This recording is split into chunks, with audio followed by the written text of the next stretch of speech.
Today, in Audiobooks for Me, we are going to listen to Mrs. Dalloway, a 1925 novel by British writer Virginia Woolf. This book is divided into 3 videos.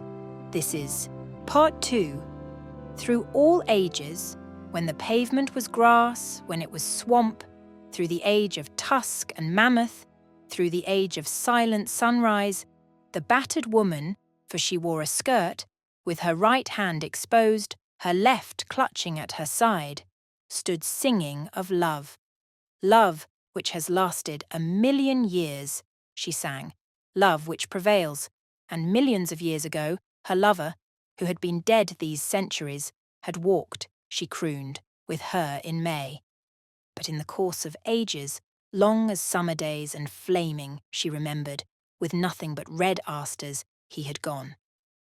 Death's enormous sickle had swept those tremendous hills, and when at last she laid her hoary and immensely aged head on the earth, now become a mere cinder of ice, she implored the gods to lay by her side a bunch of purple heather, there on her high burial place, which the last rays of the last sun caressed. For then, the pageant of the universe would be over. As the ancient song bubbled up opposite Regent's Park tube station, still the earth seemed green and flowery. Still, though it issued from so rude a mouth, a mere hole in the earth, muddy too, matted with root fibres and tangled grasses, still the old burbling song, soaking through the knotted roots of infinite ages and skeletons and treasure, streamed away in rivulets over the pavement and all along the Marylebone Road, and down towards Euston, fertilizing, leaving a damp stain.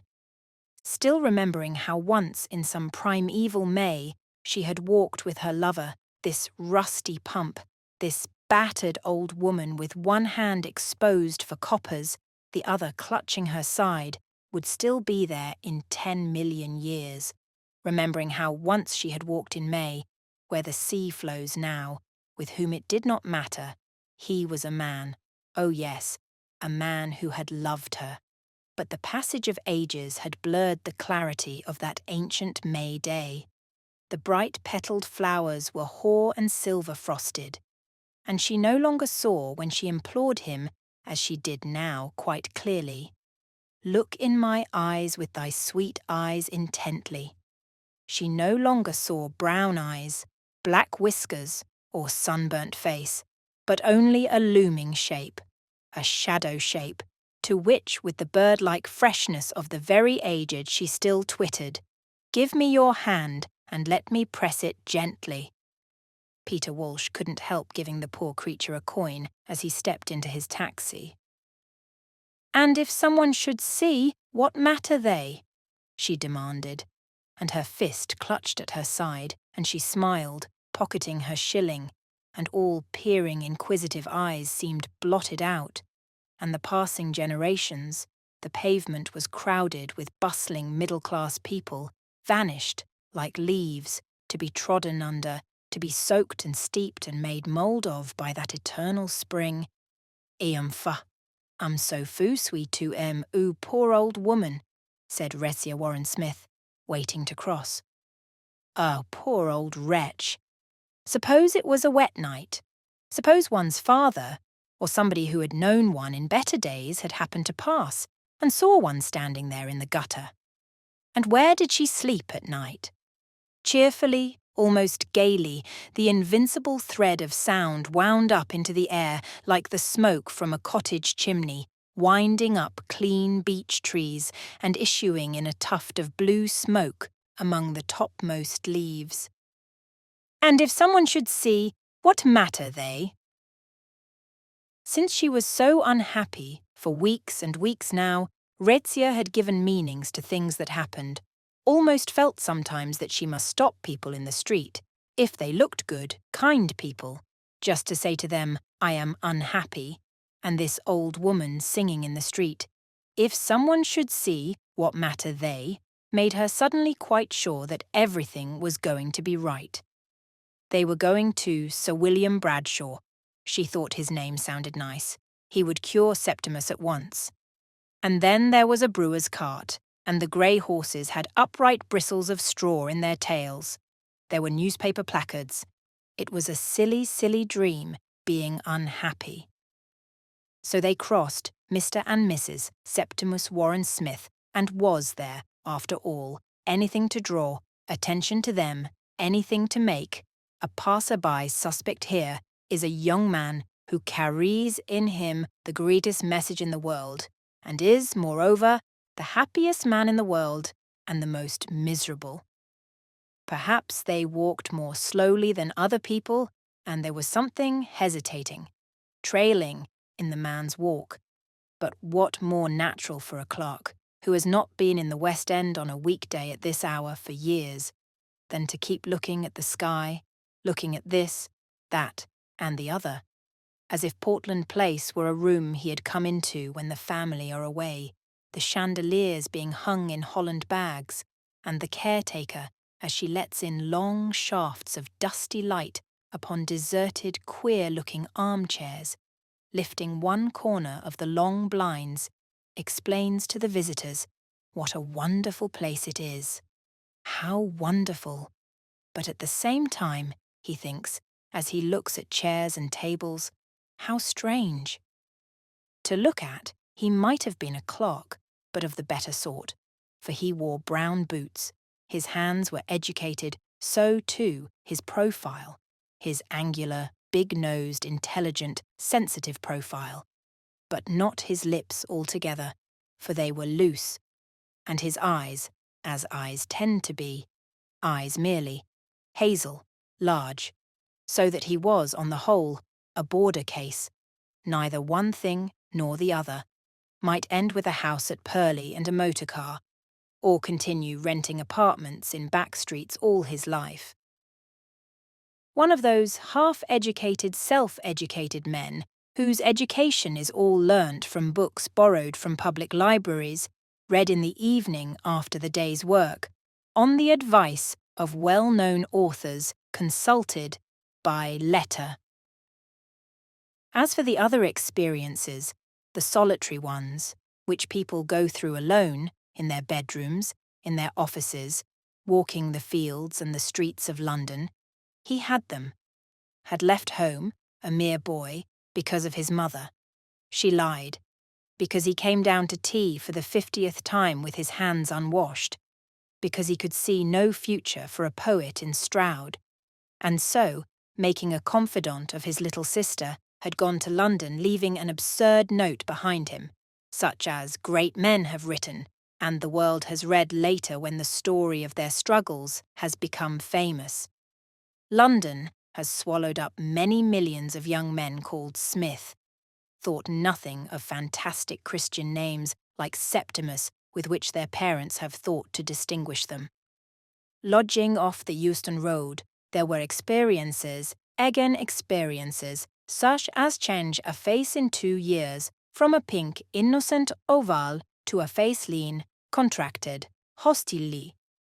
But of all this, what could the most observant of friends have said except what a gardener sees when he opens the conservatory door in the morning and finds a new blossom on his plant?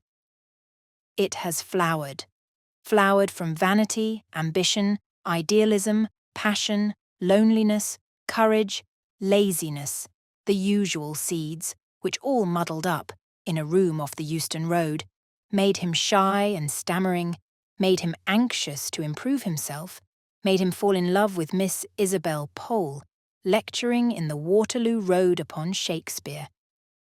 Was he not like Keats? She asked, and reflected how she might give him a taste of Antony and Cleopatra and the rest. Lent him books, wrote him scraps of letters, and lit in him such a fire as burns only once in a lifetime, without heat, flickering a red-gold flame infinitely ethereal and insubstantial over Miss Pole, Antony and Cleopatra, and the Waterloo Road. He thought her beautiful, believed her impeccably wise, dreamed of her, wrote poems to her, which, ignoring the subject, she corrected in red ink. He saw her, one summer evening, walking in a green dress in a square. It has flowered, the gardener might have said, Had he opened the door? Had he come in?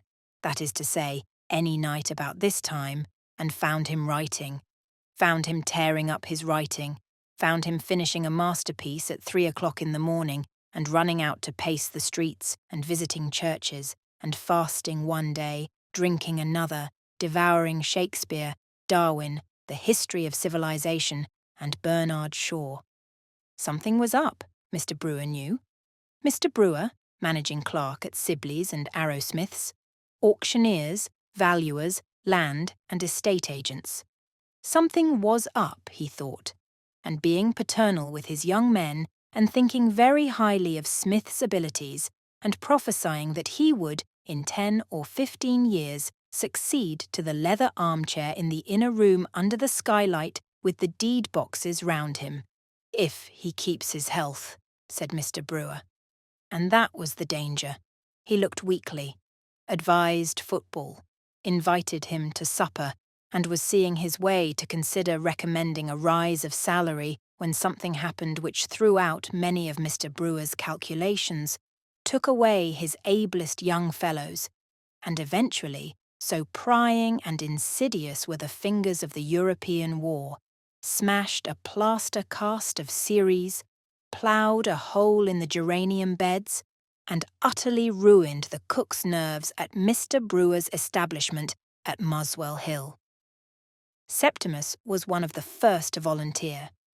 He went to France to save an England which consisted almost entirely of Shakespeare's plays and Miss Isabel Pole in a green dress walking in a square. There in the trenches, the change which Mr. Brewer desired when he advised football was produced instantly. He developed manliness, he was promoted, he drew the attention, indeed the affection, of his officer, Evans, by name. It was a case of 2 dogs playing on a hearthrug, one worrying a paper screw, snarling, snapping, giving a pinch, now and then, at the old dog's ear, the other lying somnolent, blinking at the fire, raising a paw, turning and growling good-temperedly. They had to be together, share with each other, fight with each other, quarrel with each other. But when Evans, Raizia, who had only seen him once, called him a quiet man, a sturdy red-haired man, undemonstrative in the company of women, when Evans was killed, just before the armistice, in Italy, Septimus, far from showing any emotion or recognizing that here was the end of a friendship, congratulated himself upon feeling very little and very reasonably. The war had taught him. It was sublime. He had gone through the whole show. Friendship, European war, death, had won promotion, was still under 30, and was bound to survive. He was right there. The last shells missed him. He watched them explode with indifference. When peace came, he was in Milan, billeted in the house of an innkeeper with a courtyard, flowers in tubs, little tables in the open, daughters making hats, and to Lucrezia, the younger daughter, he became engaged one evening when the panic was on him, that he could not feel. For now that it was all over, truce signed, and the dead buried, he had, especially in the evening, these sudden thunderclaps of fear. He could not feel. As he opened the door of the room where the Italian girls sat making hats, he could see them, could hear them. They were rubbing wires among colored beads in saucers. They were turning buckram. Shapes this way and that. The table was all strewn with feathers, spanglies, silks, ribbons. Scissors were rapping on the table. But something failed him. He could not feel. Still, scissors rapping, girls laughing, hats being made, protected him. He was assured of safety. He had a refuge. But he could not sit there all night. There were moments of waking in the early morning. The bed was falling.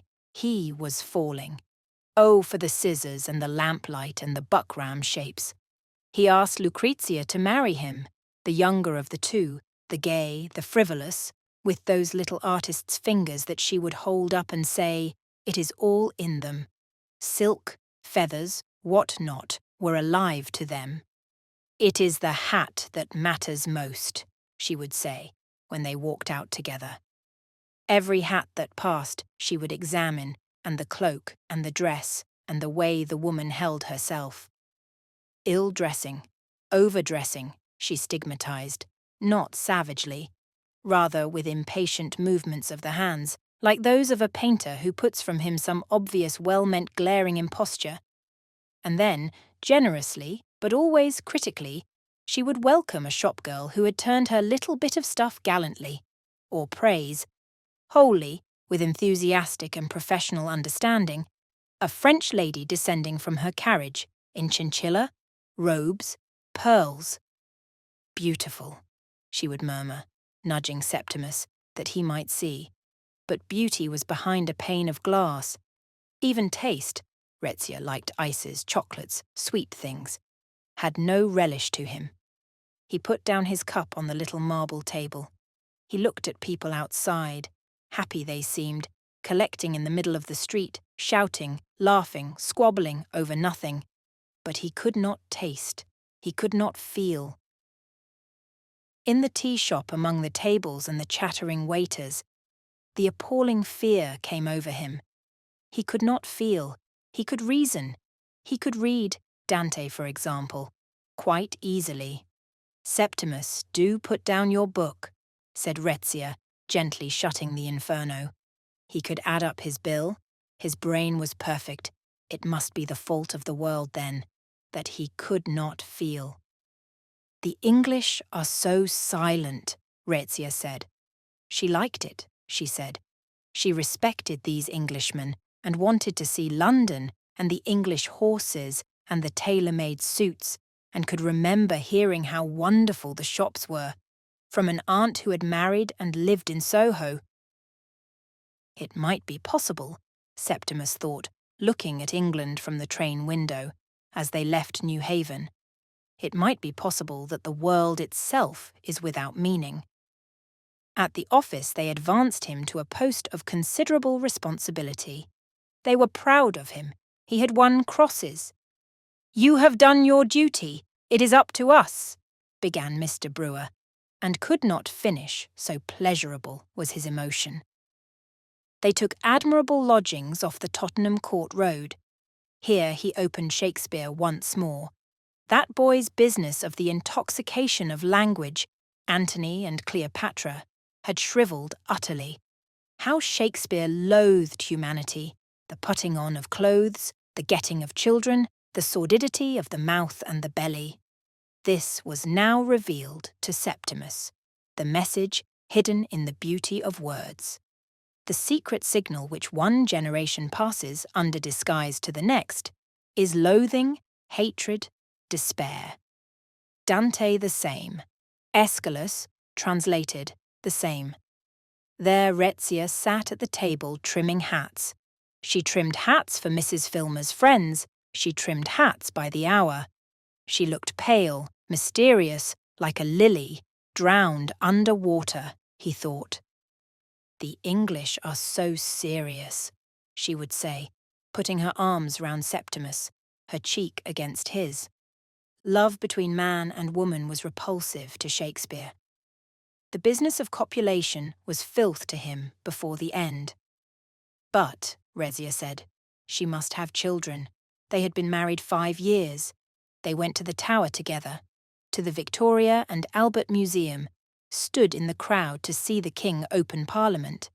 And there were the shops, hat shops, dress shops, shops with leather bags in the window, where she would stand staring.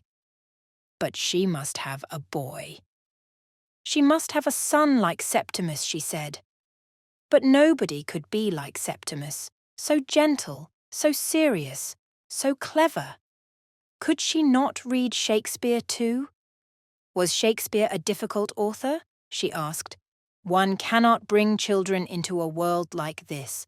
One cannot perpetuate suffering or increase the breed of these lustful animals who have no lasting emotions, but only whims and vanities, eddying them now this way, now that.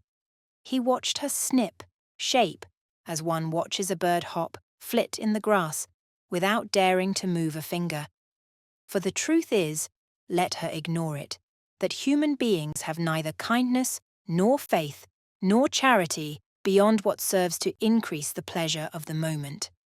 They hunt in packs. Their packs scour the desert and vanish screaming into the wilderness.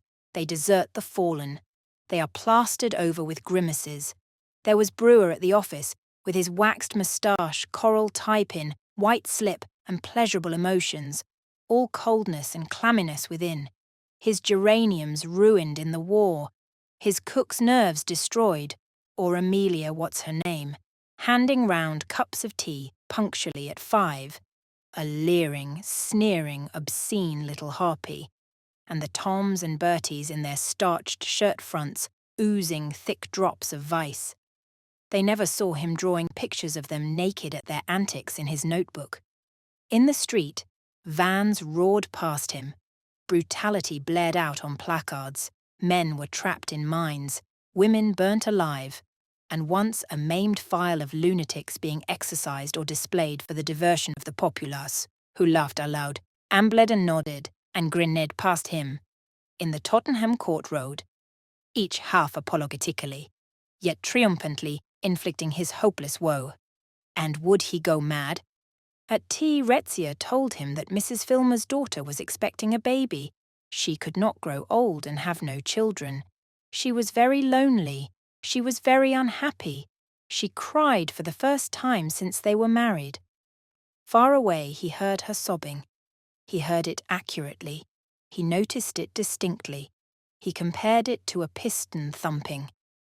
But he felt nothing. His wife was crying, and he felt nothing. Only each time she sobbed in this profound, this silent, this hopeless way, he descended another step into the pit. At last, with a melodramatic gesture, which he assumed mechanically and with complete consciousness of its insincerity, he dropped his head on his hands. Now he had surrendered. Now other people must help him. People must be sent for. He gave in. Nothing could rouse him. Retzia put him to bed. She sent for a doctor, Mrs. de Filmer's Dr. Holmes. Dr. Holmes examined him. There was nothing whatever the matter, said Dr. Holmes. Oh, what a relief! What a kind man! What a good man! Thought Retzia. When he felt like that, he went to the music hall, said Dr. Holmes. He took a day off with his wife and played golf. Why not try 2 tabloids of bromide dissolved in a glass of water at bedtime? These old Bloomsbury houses, said Dr. Holmes, tapping the wall, are often full of very fine panelling, which the landlords have the folly to paper over. Only the other day, visiting a patient, Sir Somebody, something in Bedford Square. So there was no excuse. Nothing whatever the matter, except the sin for which human nature had condemned him to death, that he did not feel. He had not cared when Evans was killed. That was worst. But all the other crimes raised their heads and shook their fingers and jeered and sneered over the rail of the bed in the early hours of the morning at the prostrate body which lay realizing its degradation. How he had married his wife without loving her, had led to her, seduced her, outragged Miss Isabel Pole, and was so pocked and marked with vice that women shuddered when they saw him in the street. The verdict of human nature on such a wretch was death. Dr. Holmes came again. Large, fresh-coloured, handsome, flicking his boots, looking in the glass, he brushed it all aside.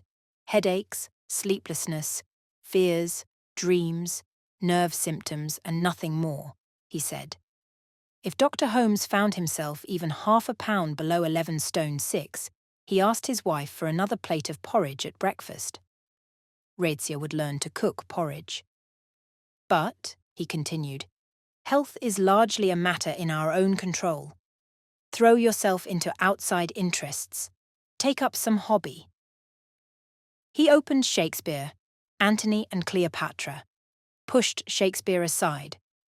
Some hobby, said Dr. Holmes, for did he not owe his own excellent health and he worked as hard as any man in London, to the fact that he could always switch off from his patients onto old furniture.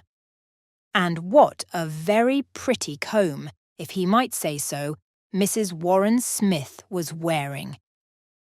When the damned fool came again, Septimus refused to see him. "Did he indeed?" said Dr. Holmes, smiling agreeably. Really, he had to give that charming little lady, Mrs. Smith, a friendly push before he could get past her into her husband's bedroom. "So you're in a funk," he said agreeably, sitting down by his patient's side. He had actually talked of killing himself to his wife, quite a girl, a foreigner, wasn't she? Didn't that give her a very odd idea of English husbands? Didn't one owe perhaps a duty to one's wife? Wouldn't it be better to do something instead of lying in bed? For he had had 40 years' experience behind him, and Septimus could take Dr. Holmes's word for it. There was nothing whatever the matter with him. And next time Dr. Holmes came, he hoped to find Smith out of bed and not making that charming little lady, his wife, anxious about him. Human nature, in short, was on him, the repulsive brute with the blood-red nostrils. Holmes was on him. Dr. Holmes came quite regularly every day. "Once you stumble," Septimus wrote on the back of a postcard, "human nature is on you. Holmes is on you." Their only chance was to escape without letting Holmes know. To Italy, anywhere, away from Dr. Holmes. But Rizzio could not understand him. Dr. Holmes was such a kind man.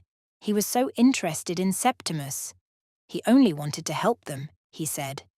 He had 4 little children, and he had asked her to tea, she told Septimus. So he was deserted. The whole world was clamouring, kill yourself, for our sakes. But why should he kill himself for their sakes? Food was pleasant, the sun hot, and this killing oneself, how does one set about it? With a table knife, uglily, with floods of blood, by sucking a gas pipe. He was too weak, he could scarcely raise his hand. Besides, now that he was quite alone, condemned, deserted, as those who are about to die are alone, there was a luxury in it, an isolation full of sublimity, a freedom which the attached can never know. Holmes had won, of course. The brute with the red nostrils had won. But even Holmes himself could not touch this last relic straying on the edge of the world. This outcast who gazed back at the inhabited regions, who lay, like a drowned sailor, on the shore of the world. It was at that moment, Rizzio gone shopping, that the great revelation took place. A voice spoke from behind the screen. Evans was speaking. The dead were with him. "Evans! Evans!" he cried. Mr. Smith was talking aloud to himself. Agnes, the servant girl, cried to Mrs. Filmer in the kitchen. "Evans! Evans!" he had said as she brought in the tray. She jumped, she did. She scuttled downstairs, and Rizzio came in with her flowers and walked across the room and put the roses in a vase, upon which the sun struck directly, and it went laughing, leaping round the room. She had had to buy the roses, Rizzio said, from a poor man in the street. But they were almost dead already, she said, arranging the roses. So there was a man outside, Evans presumably, and the roses, which Rizzio said were half dead, had been picked by him in the fields of Greece. "Communication is health, communication is happiness. Communication," he muttered. "What are you saying, Septimus?" Rizzio asked, wild with terror, for he was talking to himself. She sent Agnes running for Dr. Holmes. Her husband, she said, was mad. He scarcely knew her. "You brute! You brute!" cried Septimus, seeing human nature. "That is Dr. Holmes. Enter the room." "Now, what's all this about?" said Dr. Holmes, in the most amiable way in the world. "Talking nonsense to frighten your wife." but he would give him something to make him sleep. And if they were rich people, said Dr. Holmes, looking ironically round the room, by all means let them go to Harley Street. If they had no confidence in him, said Dr. Holmes, looking not quite so kind. It was precisely 12 o'clock, 12 by Big Ben, whose stroke was wafted over the northern part of London, blent with that of other clocks, mixed in a thin, ethereal way with the clouds and wisps of smoke, and died up there among the seagulls. 12 o'clock struck as Clarissa Dalloway laid her green dress on her bed, and the Warren Smiths walked down Harley Street. 12 was the hour of their appointment. Probably, Radzia thought, that was Sir William Bradshaw's house with the grey motor car in front of it. The leaden circles dissolved in the air. Indeed it was Sir William Bradshaw's motor car. Low, powerful, grey with plain initials interlocked on the panel, as if the pomps of heraldry were incongruous, this man being the ghostly helper, the priest of science. And, as the motor car was grey, so to match its sober suavity, grey furs, silver grey rugs were heaped in it, to keep her ladyship warm while she waited. For often Sir William would travel 60 miles or more down into the country to visit the rich, the afflicted, who could afford the very large fee which Sir William very properly charged for his advice. Her ladyship waited with the rugs about her knees an hour or more, leaning back, thinking sometimes of the patient, sometimes, excusably, of the wall of gold, mounting minute by minute while she waited.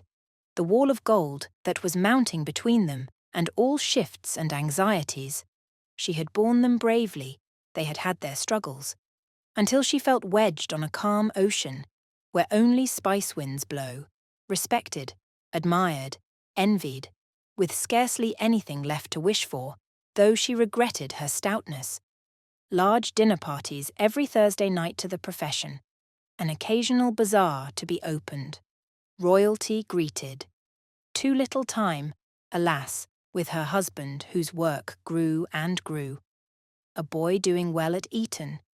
She would have liked a daughter too. Interests she had, however, in plenty. Child welfare, the aftercare of the epileptic, and photography, so that if there was a church building or a church decaying, she bribed the sexton, got the key, and took photographs, which were scarcely to be distinguished from the work of professionals, while she waited. Sir William himself was no longer young. He had worked very hard. He had won his position by sheer ability, being the son of a shopkeeper. Loved his profession. Made a fine figurehead at ceremonies, and spoke well, all of which had by the time he was knighted given him a heavy look, a weary look, the stream of patients being so incessant, the responsibilities and privileges of his profession so onerous, which weariness, together with his grey hairs, increased the extraordinary distinction of his presence and gave him the reputation, of the utmost importance in dealing with nerve cases, not merely of lightning skill and almost infallible accuracy in diagnosis, but of sympathy, tact, understanding of the human soul. He could see the first moment they came into the room. The Warren Smiths they were called. He was certain directly he saw the man. It was a case of extreme gravity. It was a case of complete breakdown, complete physical and nervous breakdown, with every symptom in an advanced stage, he ascertained in 2 or 3 minutes, writing answers to questions, murmured discreetly, on a pink card. How long had Dr. Holmes been attending him? 6 weeks. Prescribed a little bromide. Said there was nothing the matter? Ah, yes, those general practitioners, thought Sir William. It took half his time to undo their blunders. Some were irreparable. You served with great distinction in the war? The patient repeated the word war interrogatively. He was attaching meanings to words of a symbolical kind. A serious symptom, to be noted on the card. The war? The patient asked. The European war, that little shindy of schoolboys with gunpowder. Had he served with distinction? He really forgot. In the war itself, he had failed. Yes, he served with the greatest distinction, Rezia assured the doctor. He was promoted. And they have the very highest opinion of you at your office? Sir William murmured, glancing at Mr. Brewer's very generously worded letter. So that you have nothing to worry you, no financial anxiety, nothing. He had committed an appalling crime and been condemned to death by human nature. I have, he began, committed a crime. He has done nothing wrong whatever, Rezia assured the doctor. If Mr. Smith would wait, said Sir William, he would speak to Mrs. Smith in the next room. Her husband was very seriously ill, Sir William said. Did he threaten to kill himself? Oh, he did, she cried. But he did not mean it, she said. Of course not. It was merely a question of rest, said Sir William, of rest. A long rest in bed. There was a delightful home down in the country where her husband would be perfectly looked after. Away from her? She asked. Unfortunately, yes. The people we care for most are not good for us when we are ill. But he was not mad, was he? Sir William said he never spoke of madness. He called it not having a sense of proportion. But her husband did not like doctors. He would refuse to go there. Shortly and kindly, Sir William explained to her the state of the case. He had threatened to kill himself. There was no alternative. It was a question of law. He would lie in bed in a beautiful house in the country. The nurses were admirable. Sir William would visit him once a week. If Mrs. de Warren Smith was quite sure she had no more questions to ask, he never hurried his patients. They would return to her husband. She had nothing more to ask, not of Sir William. So they returned to the most exalted of mankind, the criminal who faced his judges, the victim exposed on the heights, the fugitive, the drowned sailor, the poet of the immortal ode, the lord who had gone from life to death, to Septimus Warren Smith, who sat in the armchair under the skylight staring at a photograph of Lady Bradshaw in court dress, muttering messages about beauty. We have had our little talk, said Sir William. He says you are very, very ill, Rezia cried. We have been arranging that you should go into a home, said Sir William. One of Holmes's homes? Sneered Septimus. The fellow made a distasteful impression. For there was in Sir William, whose father had been a tradesman, a natural respect for breeding and clothing, which shabbiness nettled. Again, more profoundly, there was in Sir William, who had never had time for reading, a grudge, deeply buried, against cultivated people who came into his room and intimated that doctors, whose profession is a constant strain upon all the highest faculties, are not educated men. One of my homes, Mr. Warren Smith, he said, where we will teach you to rest. And there was just one thing more. He was quite certain that when Mr. Warren Smith was well, he was the last man in the world to frighten his wife, but he had talked of killing himself. We all have our moments of depression, said Sir William. Once you fall, Septimus repeated to himself. Human nature is on you. Holmes and Bradshaw are on you. They scour the desert. They fly screaming into the wilderness. The rack and the thumbscrew are applied. Human nature is remorseless. Impulses came upon him sometimes, Sir William asked, with his pencil on a pink card. That was his own affair, said Septimus. Nobody lives for himself alone, said Sir William, glancing at the photograph of his wife in court dress. And you have a brilliant career before you, said Sir William. There was Mr. Brewer's letter on the table. An exceptionally brilliant career. But if he confessed? If he communicated? Would they let him off then, his torturers? I, he stammered. But what was his crime? He could not remember it. Yes, Sir William encouraged him. But it was growing late. Love, trees, there is no crime. What was his message? He could not remember it. I, Septimus stammered. Try to think as little about yourself as possible, said Sir William kindly. Really, he was not fit to be about. Was there anything else they wished to ask him? Sir William would make all arrangements, he murmured to Ratia, and he would let her know between 5 and 6 that evening, he murmured. Trust everything to me, he said, and dismissed them. Never, never had Ratia felt such agony in her life. She had asked for help and been deserted. He had failed them. Sir William Bradshaw was not a nice man. The upkeep of that motor car alone must cost him quite a lot, said Septimus, when they got out into the street.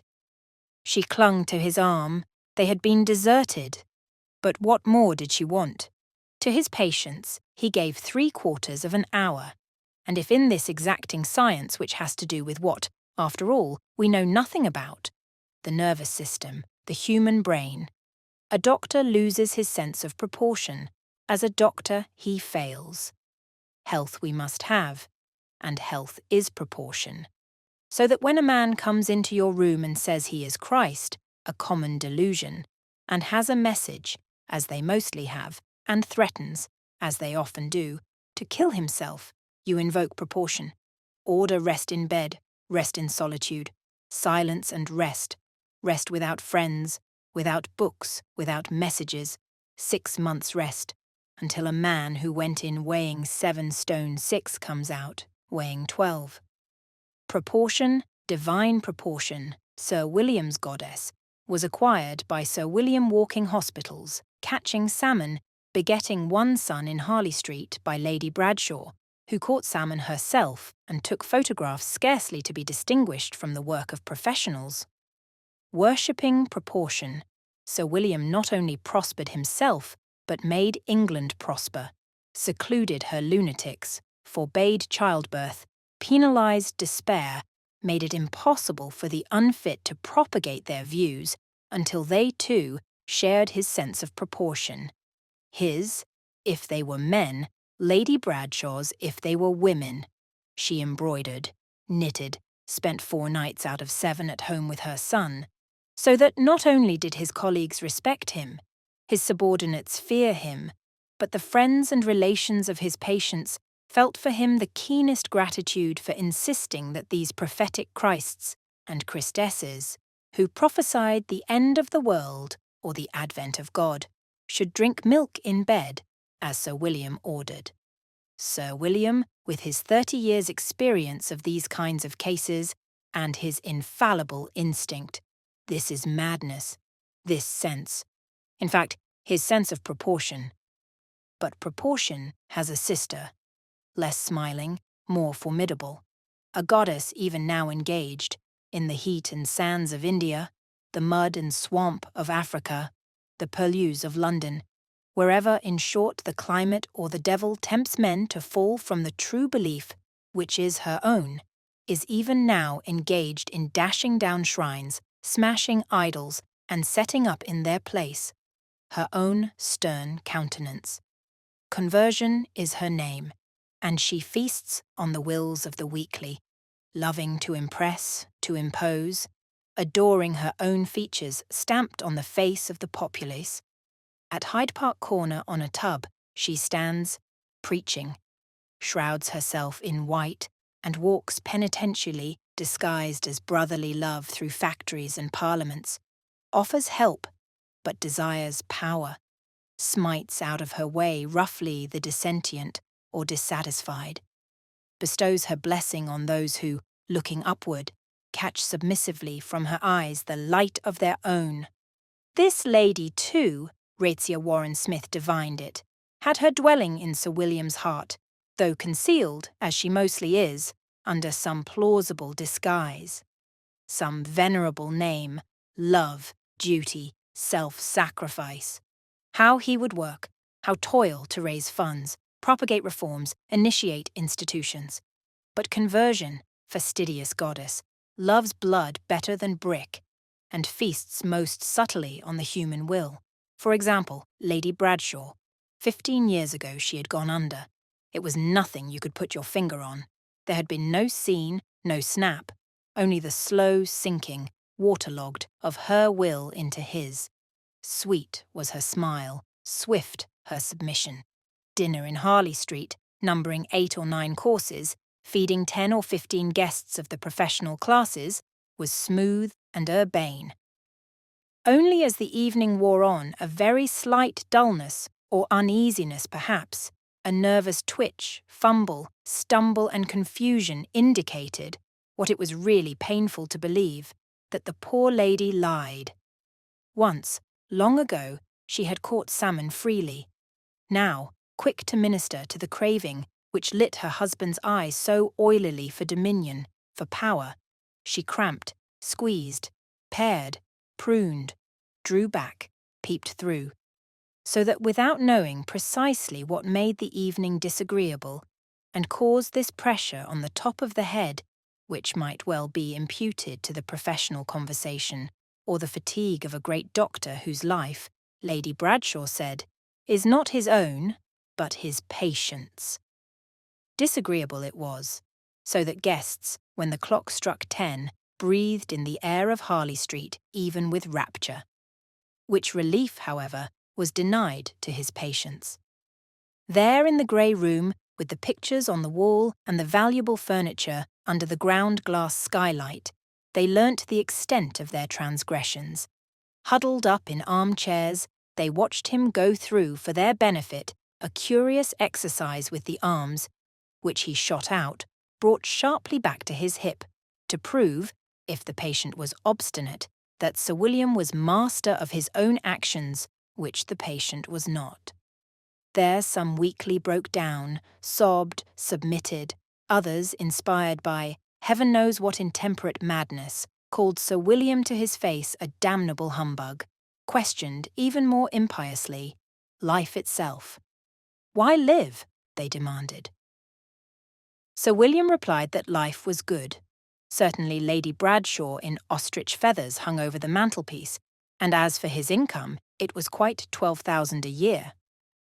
But to us, they protested, life has given no such bounty. He acquiesced. They lacked a sense of proportion. And perhaps, after all, there is no God. He shrugged his shoulders. In short, this living or not living is an affair of our own. But there they were mistaken.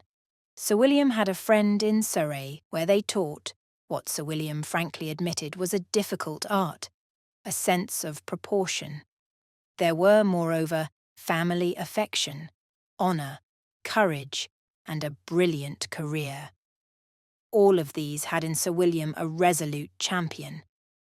If they failed him, he had to support police and the good of society, which, he remarked very quietly, would take care, down in Surrey, that these unsocial impulses, bred more than anything by the lack of good blood, were held in control, and then stole out from her hiding place and mounted her throne that goddess whose lust is to override opposition, to stamp indelibly in the sanctuaries of others the image of herself.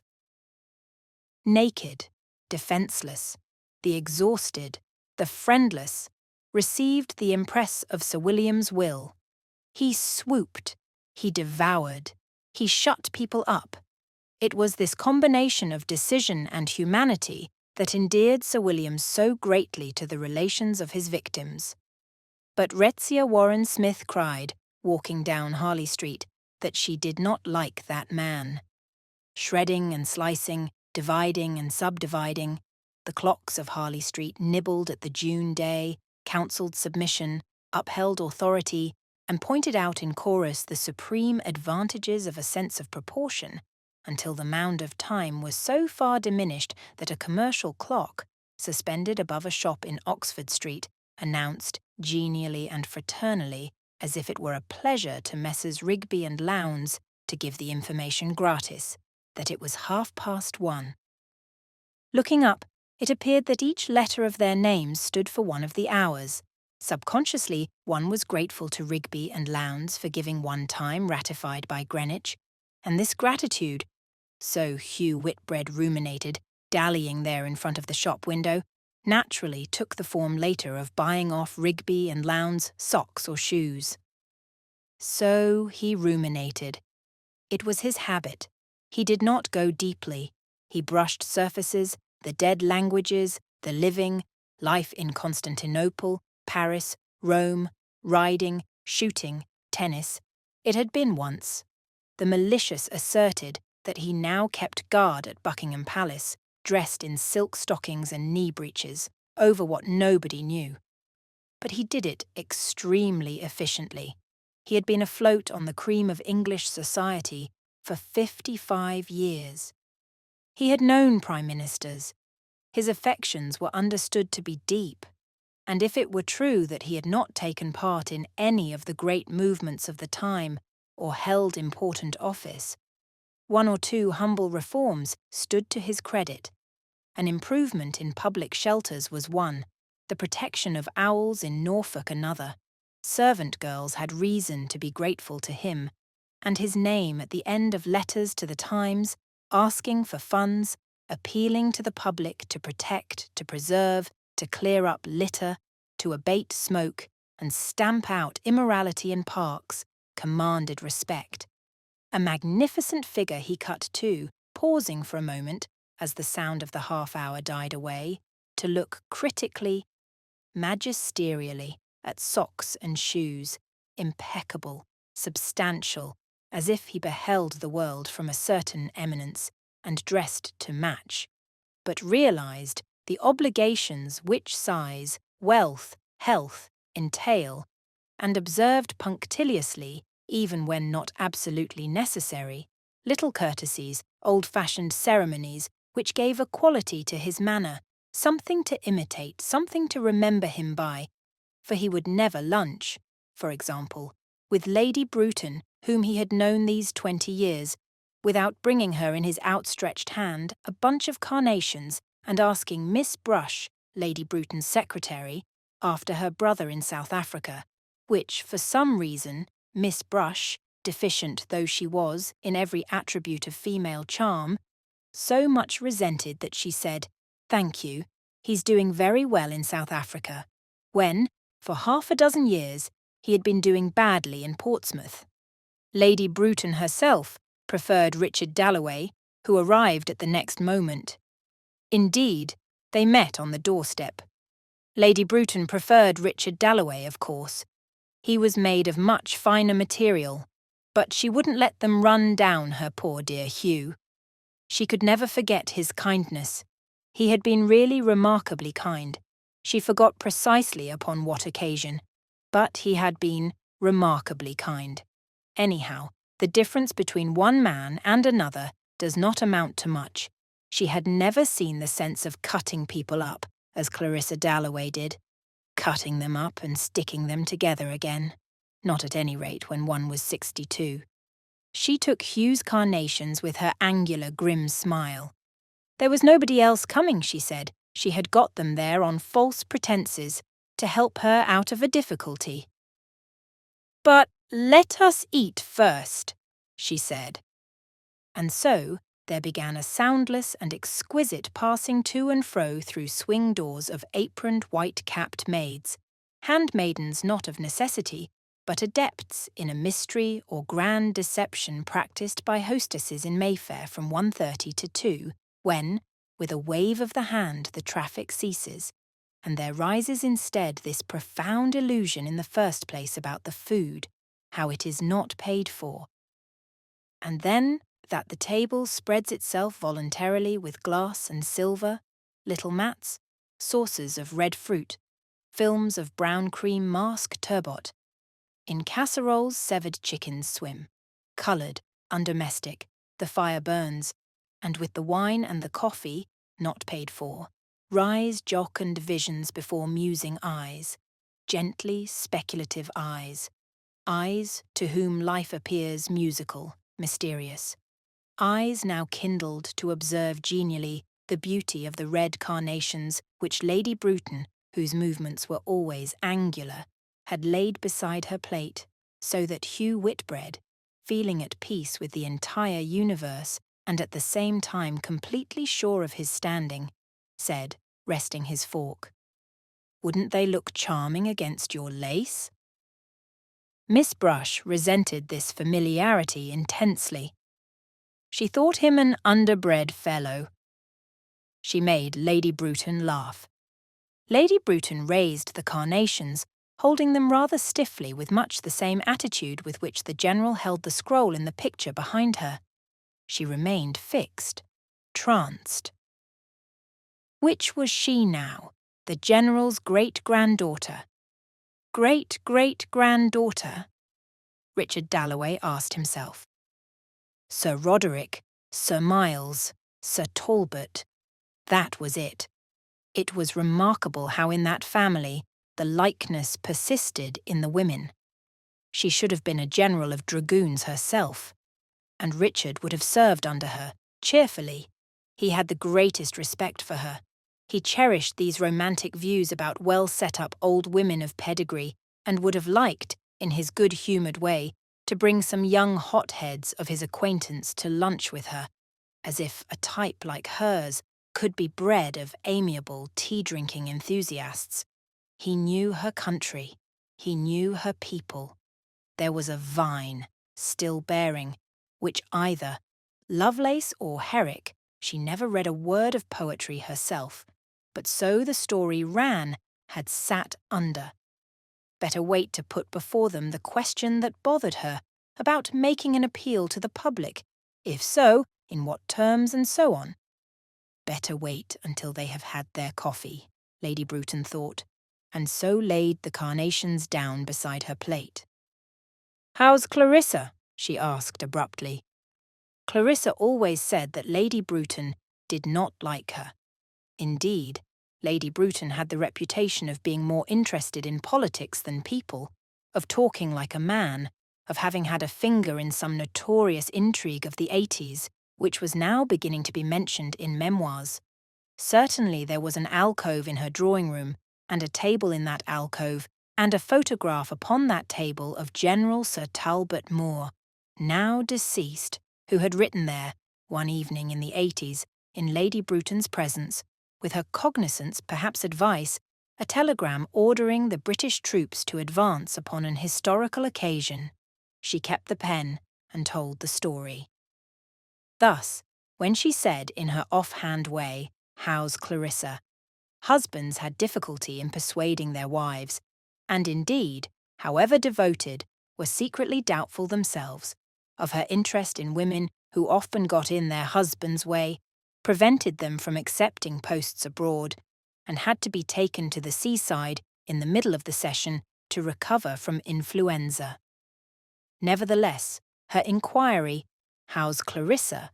was known by women infallibly to be a signal from a well-wisher from an almost silent companion, whose utterances, half a dozen perhaps in the course of a lifetime, signified recognition of some feminine comradeship, which went beneath masculine lunch parties and united Lady Bruton and Mrs. Dalloway, who seldom met, and appeared when they did meet indifferent and even hostile, in a singular bond.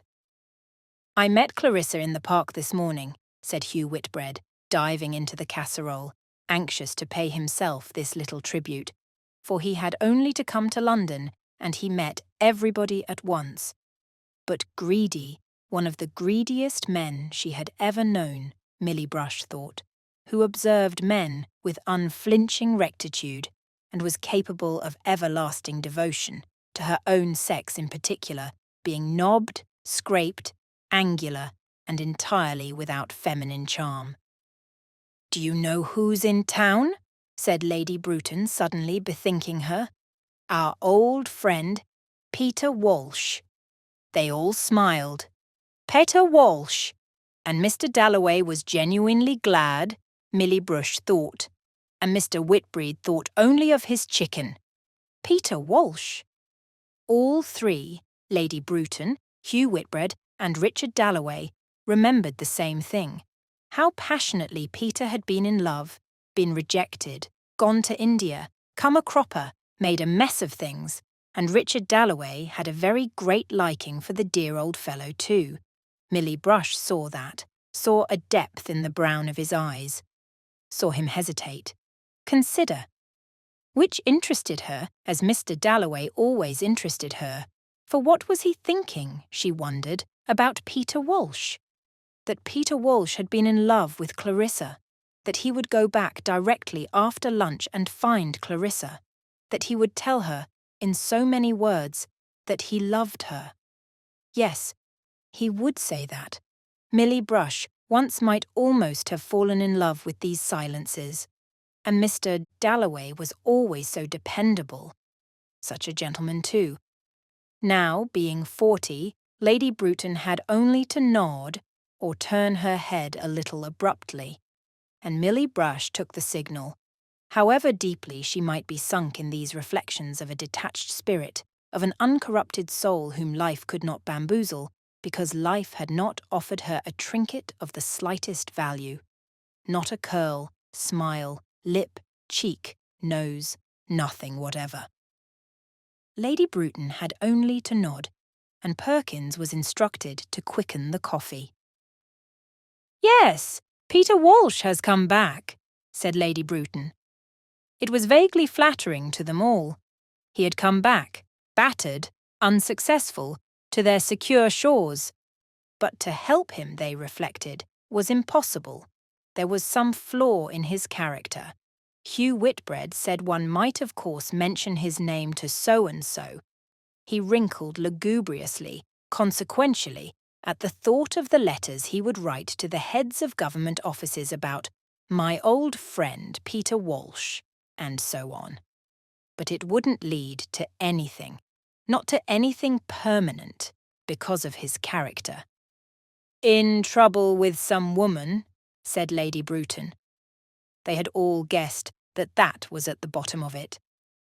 "However," said Lady Bruton, anxious to leave the subject, "we shall hear the whole story from Peter himself." The coffee was very slow in coming. "The address?"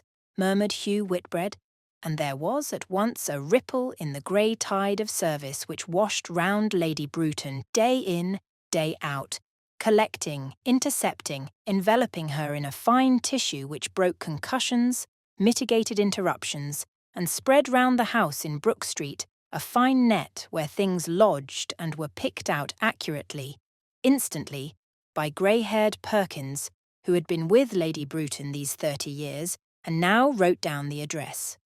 Handed it to Mr. Whitbread, who took out his pocket-book, raised his eyebrows, and slipping it in among documents of the highest importance, said that he would get Evelyn to ask him to lunch. They were waiting to bring the coffee until Mr. Whitbread had finished. Hugh was very slow, Lady Bruton thought. He was getting fat, she noticed. Richard always kept himself in the pink of condition. She was getting impatient. The whole of her being was setting positively, undeniably, domineeringly, brushing aside all this unnecessary trifling, Peter Walsh and his affairs, upon that subject which engaged her attention, and not merely her attention, but that fibre which was the ramrod of her soul, that essential part of her without which Millicent Bruton would not have been Millicent Bruton, that project for emigrating young people of both sexes born of respectable parents and setting them up with a fair prospect of doing well in Canada. She exaggerated. She had perhaps lost her sense of proportion. Emigration was not to others the obvious remedy, the sublime conception. It was not to them, not to Hugh or Richard, or even to devoted Miss Brush, the liberator of the pent egotism which a strong martial woman, well-nourished, well-descended, of direct impulses, downright feelings, and little introspective power, broad and simple. Why could not everyone be broad and simple, she asked. Feels rise within her. Once youth is past, and must eject upon some object. It may be emigration, it may be emancipation, but whatever it be, this object round which the essence of her soul is daily secreted, becomes inevitably prismatic, lustrous, half looking-glass, half precious stone, now carefully hidden in case people should sneer at it, now proudly displayed. Emigration had become, in short, largely Lady Bruton, but she had to write, and one letter to the Times, she used to say to Miss Brush, cost her more than to organise an expedition to South Africa, which she had done in the war. After a morning's battle beginning, tearing up, beginning again, she used to feel the futility of her own womanhood as she felt it on no other occasion, and would turn gratefully to the thought of Hugh Whitbread, who possessed, no one could doubt it, the art of writing letters to the Times. A being so differently constituted from herself, with such a command of language, able to put things as editors like them put, had passions which one could not call simply greed. Lady Bruton often suspended judgment upon men in deference to the mysterious accord in which they, but no woman, stood to the laws of the universe, knew how to put things, knew what was said, so that if Richard advised her and Hugh wrote for her, she was sure of being somehow right. So she let Hugh eat his soufflé, asked after poor Evelyn, waited until they were smoking, and then said, "Milly, would you fetch the papers?" And Miss Brush went out, came back, laid papers on the table, and Hugh produced his fountain pen, his silver fountain pen, which had done 20 years' service, he said, unscrewing the cap. It was still in perfect order. He had shown it to the makers. There was no reason, they said, why it should ever wear out, which was somehow to Hugh's credit and to the credit of the sentiments which his pen expressed, so Richard Dalloway felt. As Hugh began carefully writing capital letters with rings round them in the margin, and thus marvellously reduced Lady Bruton's tangles to sense, to grammar such as the editor of the Times, Lady Bruton felt, watching the marvellous transformation, must respect. Hugh was slow. Hugh was pertinacious. Richard said one must take risks. Hugh proposed modifications in deference to people's feelings, which, he said rather tartly when Richard laughed, had to be considered, and read out, "How, therefore, we are of opinion that the times are ripe, the superfluous youth of our ever-increasing population, what we owe to the dead," which Richard thought all stuffing and bunkum, but no harm in it, of course, and Hugh went on drafting sentiments in alphabetical order of the highest nobility, brushing the cigar ash from his waistcoat, and summing up now and then the progress they had made until, finally, he read out the draft of a letter which Lady Bruton felt certain was a masterpiece. Could her own meaning sound like that? Hugh could not guarantee that the editor would put it in, but he would be meeting somebody at luncheon. Whereupon Lady Bruton, who seldom did a graceful thing, stuffed all Hugh's carnations into the front of her dress, and flinging her hands out called him "my Prime Minister." What she would have done without them both she did not know. They rose, and Richard Dalloway strolled off as usual to have a look at the General's portrait, because he meant, whenever he had a moment of leisure, to write a history of Lady Bruton's family, and Millicent Bruton was very proud of her family. But they could wait, she said, looking at the picture, meaning that her family, of military men, administrators, admirals, had been men of action, who had done their duty, and Richard's first duty was to his country. But it was a fine face, she said, and all the papers were ready for Richard down at Old Mixton whenever the time came. The Labour government, she meant. "Ah, the news from India!" she cried. And then, as they stood in the hall taking yellow gloves from the bowl on the malachite table, and Hugh was offering Miss Brush, with quite unnecessary courtesy, some discarded ticket or other compliment, which she loathed from the depths of her heart and blushed brick red, Richard turned to Lady Bruton with his hat in his hand and said, "We shall see you at our party tonight." Whereupon Lady Bruton resumed the magnificence which letter-writing had shattered. She might come, or she might not come. Clarissa had wonderful energy. Parties terrified Lady Bruton. But then she was getting old, so she intimated, standing at her doorway, handsome, very erect, while her chow stretched behind her and Miss Brush disappeared into the background with her hands full of papers, and Lady Bruton went ponderously, majestically, up to her room, lay, one arm extended, on the sofa. She sighed, she snored, not that she was asleep, only drowsy and heavy, like a field of clover in the sunshine, this hot June day, with the bees going round and about, and the yellow butterflies. Always she went back to those fields down in Devonshire, where she had jumped the brooks on Patty, her pony, with Mortimer and Tom, her brothers. And there were the dogs, there were the rats, there were her father and mother on the lawn under the trees, with the tea things out, and the beds of dahlias, the hollyhocks, the pampas grass, and they, little wretches, always up to some mischief, stealing back through the shrubbery so as not to be seen, all bedraggled from some roguery. What old nurse used to say about her frocks. Ah, dear, she remembered. It was Wednesday in Brook Street. Those kind good fellows, Richard Dalloway, Hugh Whitbread, had gone this hot day through the streets, whose growl came up to her lying on the sofa. Power was hers, position, income. She had lived in the forefront of her time. She had had good friends, known the ablest men of her day. Murmuring London flowed up to her, and her hand, lying on the sofa back, curled upon some imaginary baton, such as her grandfather's might have held, holding which she seemed, drowsy and heavy, to be commanding battalions marching to Canada, and those good fellows walking across London, that territory of theirs, that little bit of carpet, Mayfair.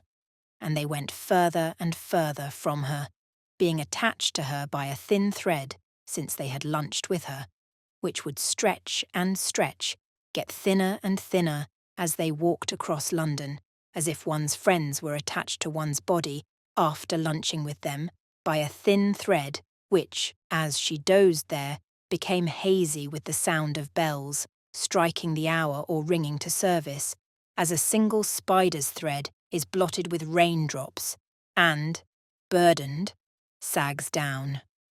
So she slept, and Richard Dalloway and Hugh Whitbread hesitated at the corner of Conduit Street at the very moment that Millicent Bruton, lying on the sofa, let the thread snap, snored. Contrary winds buffeted at the street corner. They looked in at a shop window. They did not wish to buy or to talk, but to part, only with contrary winds buffeting the street corner, with some sort of lapse in the tides of the body, two forces meeting in a swirl. Morning and afternoon. They paused. Some newspaper placard went up in the air, gallantly, like a kite at first, then paused, swooped, fluttered, and a lady's veil hung. Yellow awnings trembled. The speed of the morning traffic slackened, and single carts rattled carelessly down half-empty streets. In Norfolk, of which Richard Dalloway was half thinking, a soft, warm wind blew back the petals, confused the waters, ruffled the flowering grasses. Haymakers, who had pitched beneath hedges to sleep away the morning toil, parted curtains of green blades, moved trembling globes of cow parsley to see the sky, the blue, the steadfast, the blazing summer sky.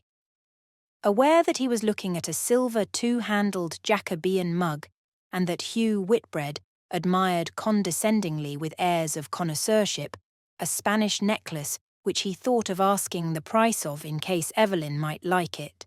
Still Richard was torpid, could not think or move. Life had thrown up this wreckage. Shop windows full of coloured paste, and one stood stark with the lethargy of the old, stiff with the rigidity of the old, looking in. Evelyn Whitbread might like to buy this Spanish necklace, so she might. Yawn he must. Hugh was going into the shop. "Right you are," said Richard, following. Goodness knows he didn't want to go buying necklaces with Hugh, but there are tides in the body. Morning meets afternoon. Born like a frail shallop on deep, deep floods, Lady Bruton's great-grandfather, and his memoir and his campaigns in North America were whelmed and sunk. And Millicent Bruton, too. She went under. Richard didn't care a straw what became of emigration. About that letter, whether the editor put it in or not. The necklace hung stretched between Hugh's admirable fingers. Let him give it to a girl, if he must buy jewels. Any girl in the street. For the worthlessness of this life did strike Richard pretty forcibly, buying necklaces for Evelyn. If he'd had a boy, he'd have said, "Work, work." But he had his Elizabeth. He adored his Elizabeth. "I should like to see Mr. Dubonnet," said Hugh in his curt worldly way. It appeared that this Dubonnet had the measurements of Mrs. Whitbread's neck, or, more strangely still, knew her views upon Spanish jewellery and the extent of her possessions in that line, which Hugh could not remember. All of which seemed to Richard Dalloway awfully odd, for he never gave Clarissa presents, except a bracelet 2 or 3 years ago, which had not been a success. She never wore it. It pained him to remember that she never wore it.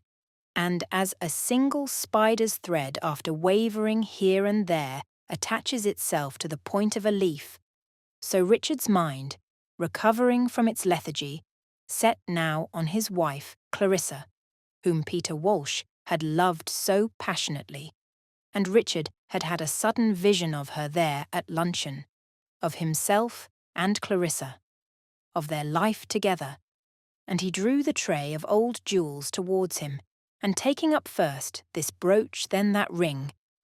"How much is that?" he asked, but doubted his own taste. He wanted to open the drawing-room door and come in holding out something, a present for Clarissa. Only what? But Hugh was on his legs again. He was unspeakably pompous. Really, after dealing here for 35 years, he was not going to be put off by a mere boy who did not know his business. For Dubonnet, it seemed, was out, and Hugh would not buy anything until Mr. Dubonnet chose to be in, at which the youth flushed and bowed his correct little bow. It was all perfectly correct, and yet Richard couldn't have said that to save his life. Why these people stood that damned insolence he could not conceive. Hugh was becoming an intolerable ass. Richard Dalloway could not stand more than an hour of his society, and, flicking his bowler hat by way of farewell, Richard turned at the corner of Conduit Street, eager, yes, very eager, to travel that spider's thread of attachment between himself and Clarissa. He would go straight to her in Westminster. But he wanted to come in holding something. Flowers? Yes, flowers, since he did not trust his taste in gold. Any number of flowers, roses, orchids, to celebrate what was, reckoning things as you will, an event. This feeling about her when they spoke of Peter Walsh at luncheon, and they never spoke of it. Not for years had they spoken of it, which, he thought, grasping his red and white roses together, a vast bunch in tissue paper, is the greatest mistake in the world. The time comes when it can't be said. One's too shy to say it, he thought, pocketing his 6pence or 2 of change, setting off with his great bunch held against his body to Westminster to say straight out in so many words, whatever she might think of him, holding out his flowers, "I love you." Why not?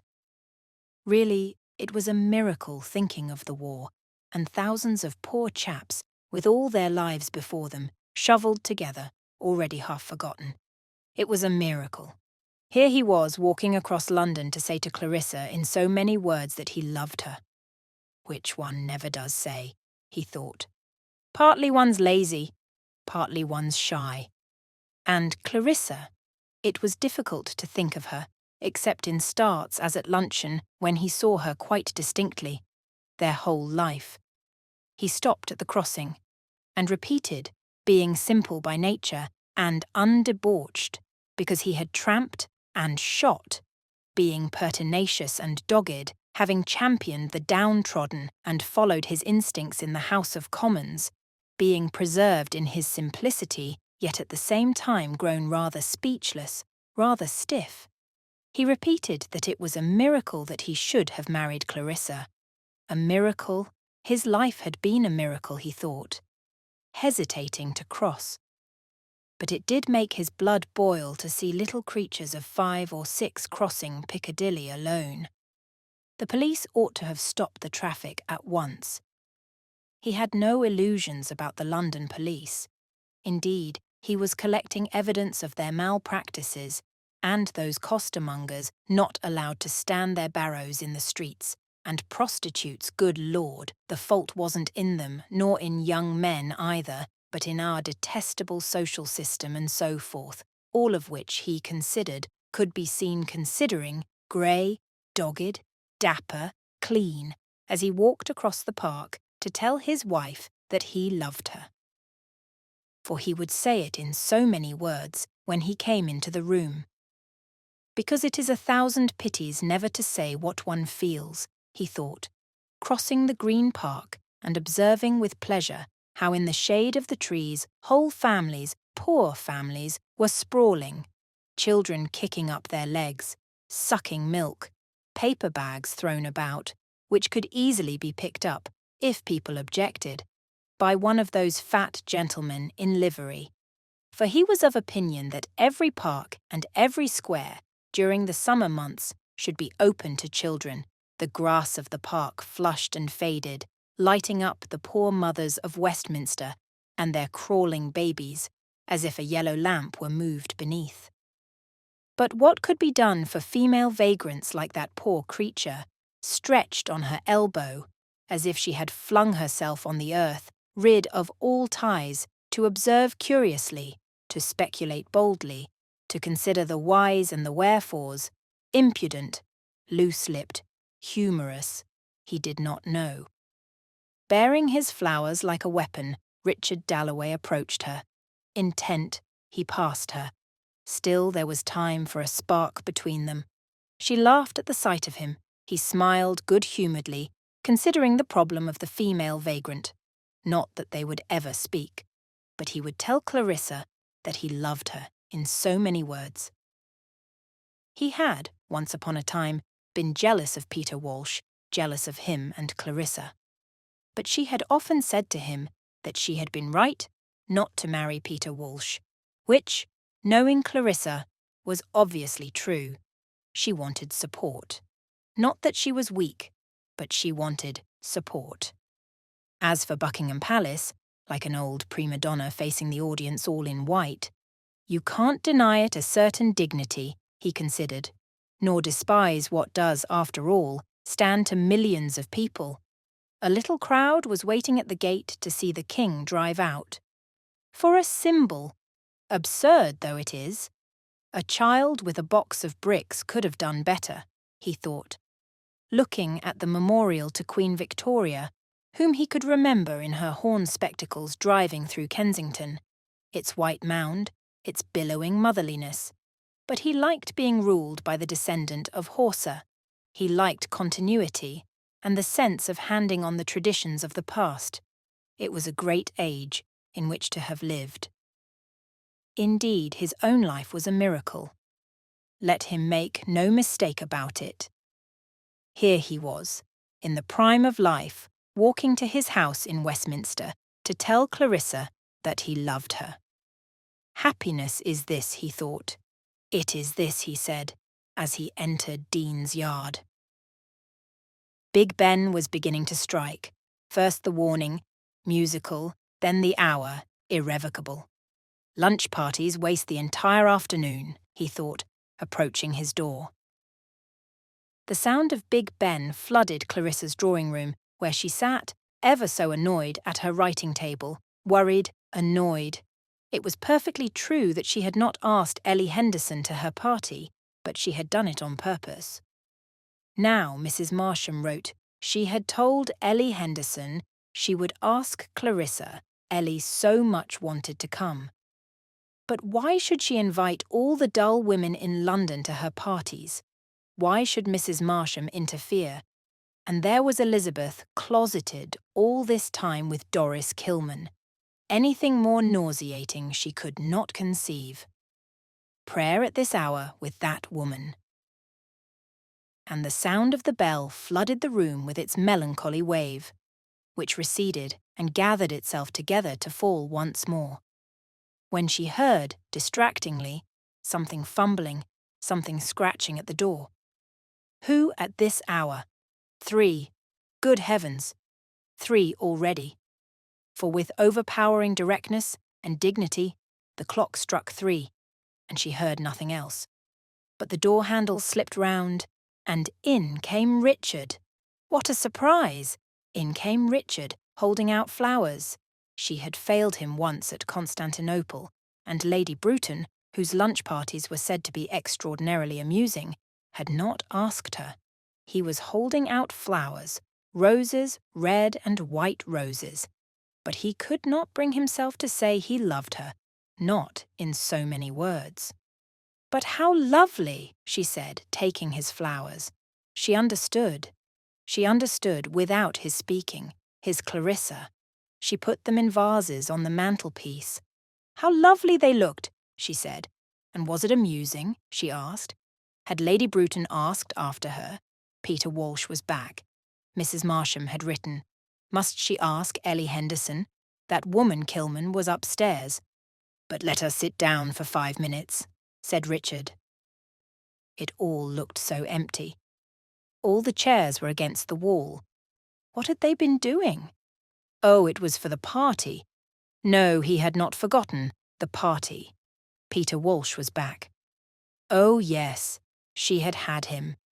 And he was going to get a divorce. And he was in love with some woman out there. And he hadn't changed in the slightest. There she was, mending her dress. "Thinking of Bourton," she said. "Hugh was at lunch," said Richard. She had met him too. Well, he was getting absolutely intolerable, buying Evelyn necklaces, fatter than ever, an intolerable ass. "And it came over me. I might have married you," she said, thinking of Peter sitting there in his little bow tie, with that knife, opening it, shutting it. "Just as he always was, you know." "They were talking about him at lunch," said Richard. But he could not tell her he loved her. He held her hand. Happiness is this, he thought. They had been writing a letter to the Times for Millicent Bruton. That was about all Hugh was fit for. "And our dear Miss Kilman?" he asked. Clarissa thought the roses absolutely lovely, first bunched together, now of their own accord starting apart. "Kilman arrives just as we've done lunch," she said. "Elizabeth turns pink. They shut themselves up. I suppose they're praying. Lord, he didn't like it. But these things pass over if you let them." "In a mackintosh with an umbrella," said Clarissa. He had not said, "I love you," but he held her hand. Happiness is this, he thought. "But why should I ask all the dull women in London to my parties?" said Clarissa. And if Mrs. Marsham gave a party, did she invite her guests? "Poor Ellie Henderson," said Richard. It was a very odd thing how much Clarissa minded about her parties, he thought. But Richard had no notion of the look of a room. However, what was he going to say? If she worried about these parties, he would not let her give them. Did she wish she had married Peter? But he must go. He must be off, he said, getting up. But he stood for a moment as if he were about to say something, and she wondered what. Why? There were the roses. "Some committee?" she asked as he opened the door. "Armenians," he said, or perhaps it was Albanians. And there is a dignity in people, a solitude, even between husband and wife, a gulf, and that one must respect, thought Clarissa, watching him open the door, for one would not part with it oneself, or take it, against his will, from one's husband, without losing one's independence, one's self-respect. Something, after all, priceless. He returned with a pillow and a quilt. "An hour's complete rest after luncheon," he said. And he went. How like him! He would go on saying an hour's complete rest after luncheon, to the end of time, because a doctor had ordered it once. It was like him to take what doctors said literally. Part of his adorable divine simplicity, which no one had to the same extent, which made him go and do the thing, while she and Peter frittered their time away bickering. He was already halfway to the House of Commons, to his Armenians, his Albanians, having settled her on the sofa, looking at his roses. And people would say, Clarissa Dalloway is spoilt. She cared much more for her roses than for the Armenians. Hunted out of existence, maimed, frozen, the victims of cruelty and injustice. She had heard Richard say so over and over again. No, she could feel nothing for the Albanians. Or was it the Armenians? But she loved her roses. Didn't that help the Armenians? The only flowers she could bear to see cut. But Richard was already at the House of Commons, at his committee, having settled all her difficulties. But no, alas, that was not true. He did not see the reasons against asking Ellie Henderson. She would do it, of course, as he wished it. Since he had brought the pillows, she would lie down. But, why did she suddenly feel, for no reason that she could discover, desperately unhappy? As a person who has dropped some grain of peel or diamond into the grass and parts the tall blades very carefully, this way and that, and searches here and there vainly, and at last spies it there, at the roots, so she went through one thing and another. No, it was not Sally Seton saying that Richard would never be in the cabinet because he had a second-class brain. It came back to her. No, she did not mind that. Nor was it to do with Elizabeth either, and Doris Kilman. Those were facts. It was a feeling, some unpleasant feeling, earlier in the day perhaps, something that Peter had said, combined with some depression of her own, in her bedroom, taking off her hat. And what Richard had said had added to it, but what had he said? There were his roses, her parties. That was it. Her parties. Both of them criticised her very unfairly, laughed at her very unjustly. For her parties. That was it. That was it. Well, how was she going to defend herself? Now that she knew what it was, she felt perfectly happy. They thought, or Peter at any rate thought, that she enjoyed imposing herself, liked to have famous people about her, great names, was simply a snob in short. Well, Peter might think so. Richard merely thought it foolish of her to like excitement when she knew it was bad for her heart. It was childish, he thought. And both were quite wrong. What she liked was simply life. "That's what I do it for," she said, speaking aloud, to life. Since she was lying on the sofa, cloistered, exempt, the presence of this thing which she felt to be so obvious became physically existent, with robes of sound from the street, sunny, with hot breath, whispering, blowing out the blinds. But suppose Peter said to her, yes, but your parties, what's the sense of your parties? All she could say was, and nobody could be expected to understand, they're an offering, which sounded horribly vague. But who was Peter to make out that life was all plain sailing? Peter, always in love with the wrong woman? What's your love? She might say to him. And she knew his answer. How it is the most important thing in the world, and no woman possibly understood it. Very well. But could any man understand what she meant either? about life. She could not imagine Peter or Richard taking the trouble to give a party for no reason whatever. But to go deeper, beneath what people said, and these judgments, how superficial, how fragmentary they are, in her own mind now, what did it mean to her, this thing she called life? Oh, it was very queer. Here was so-and-so in South Kensington, someone up in Bayswater, and somebody else, say, in Mayfair. And she felt quite continuously a sense of their existence, and she felt what a waste, and she felt what a pity, and she felt if only they could be brought together. So she did it. And it was an offering, to combine, to create, but to whom? An offering for the sake of offering, perhaps. Anyhow, it was her gift. Nothing else had she of the slightest importance, could not think, write, even play the piano. She muddled Armenians and Turks, loved success, hated discomfort, must be liked, talked oceans of nonsense, and to this day ask her what the equator was, and she did not know. All the same, that one day should follow another. Wednesday, Thursday, Friday, Saturday.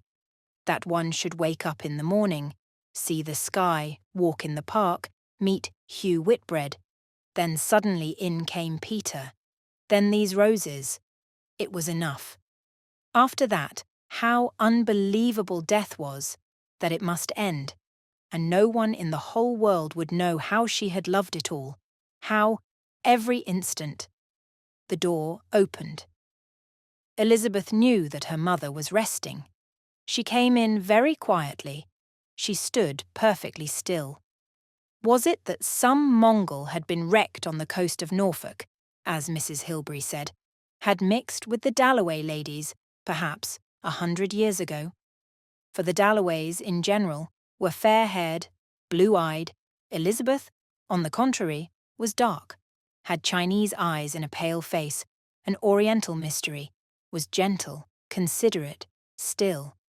As a child, she had had a perfect sense of humour, but now at 17, why Clarissa could not in the least understand, she had become very serious, like a hyacinth sheathed in glossy green, with buds just tinted, a hyacinth which has had no sun.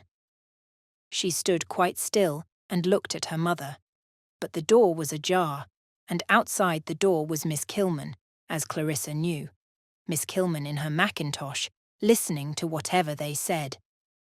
Yes, Miss Kilman stood on the landing and wore a mackintosh, but had her reasons. First, it was cheap. Second, she was over 40, and did not, after all, dress to please. She was poor, moreover, degradingly poor.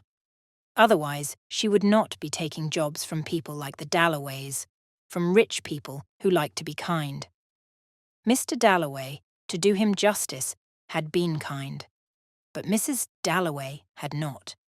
She had been merely condescending. She came from the most worthless of all classes, the rich, with a smattering of culture. They had expensive things everywhere, pictures, carpets, lots of servants. She considered that she had a perfect right to anything that the Dalloways did for her. She had been cheated. Yes, the word was no exaggeration, for surely a girl has a right to some kind of happiness. And she had never been happy, what with being so clumsy and so poor. And then, just as she might have had a chance at Miss Dolby's school, the war came, and she had never been able to tell lies. Miss Dolby thought she would be happier with people who shared her views about the Germans. She had to go. It was true that the family was of German origin, spelt the name Kielman in the 18th century, but her brother had been killed. They turned her out because she would not pretend that the Germans were all villains, when she had German friends, when the only happy days of her life had been spent in Germany. And after all, she could read history. She had to take whatever she could get. Mr. Dalloway had come across her working for the Friends. He had allowed her, and that was really generous of him, to teach his daughter history. Also, she did a little extension lecturing and so on. Then our Lord had come to her, and here she always bowed her head. She had seen the light 2 years and 3 months ago. Now she did not envy women like Clarissa Dalloway. She pitied them. She pitied and despised them from the bottom of her heart as she stood on the soft carpet, looking at the old engraving of a little girl with a muff. With all this luxury going on, what hope was there for a better state of things? Instead of lying on a sofa, "My mother is resting," Elizabeth had said. She should have been in a factory, behind a counter, Mrs. Dalloway and all the other fine ladies. Bitter and burning, Miss Kilman had turned into a church 2 years 3 months ago.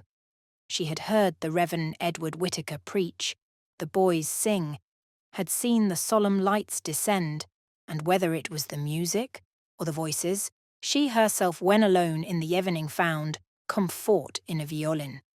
But the sound was excruciating. She had no ear.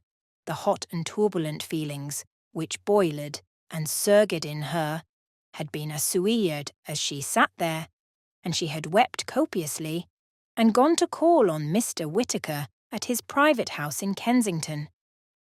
It was the hand of God, he said. The Lord had shown her the way. So now, whenever the hot and painful feelings boiled within her, this hatred of Mrs. Dalloway, this grudge against the world, she thought of God. She thought of Mr. Whittaker. Rage was succeeded by calm. A sweet savour filled her veins, her lips parted, and, standing formidable upon the landing in her mackintosh, she looked with steady and sinister serenity at Mrs. Dalloway, who came out with her daughter. Elizabeth said she had forgotten her gloves. That was because Miss Kilman and her mother hated each other. She could not bear to see them together. She ran upstairs to find her gloves. But Miss Kilman did not hate Mrs. Dalloway.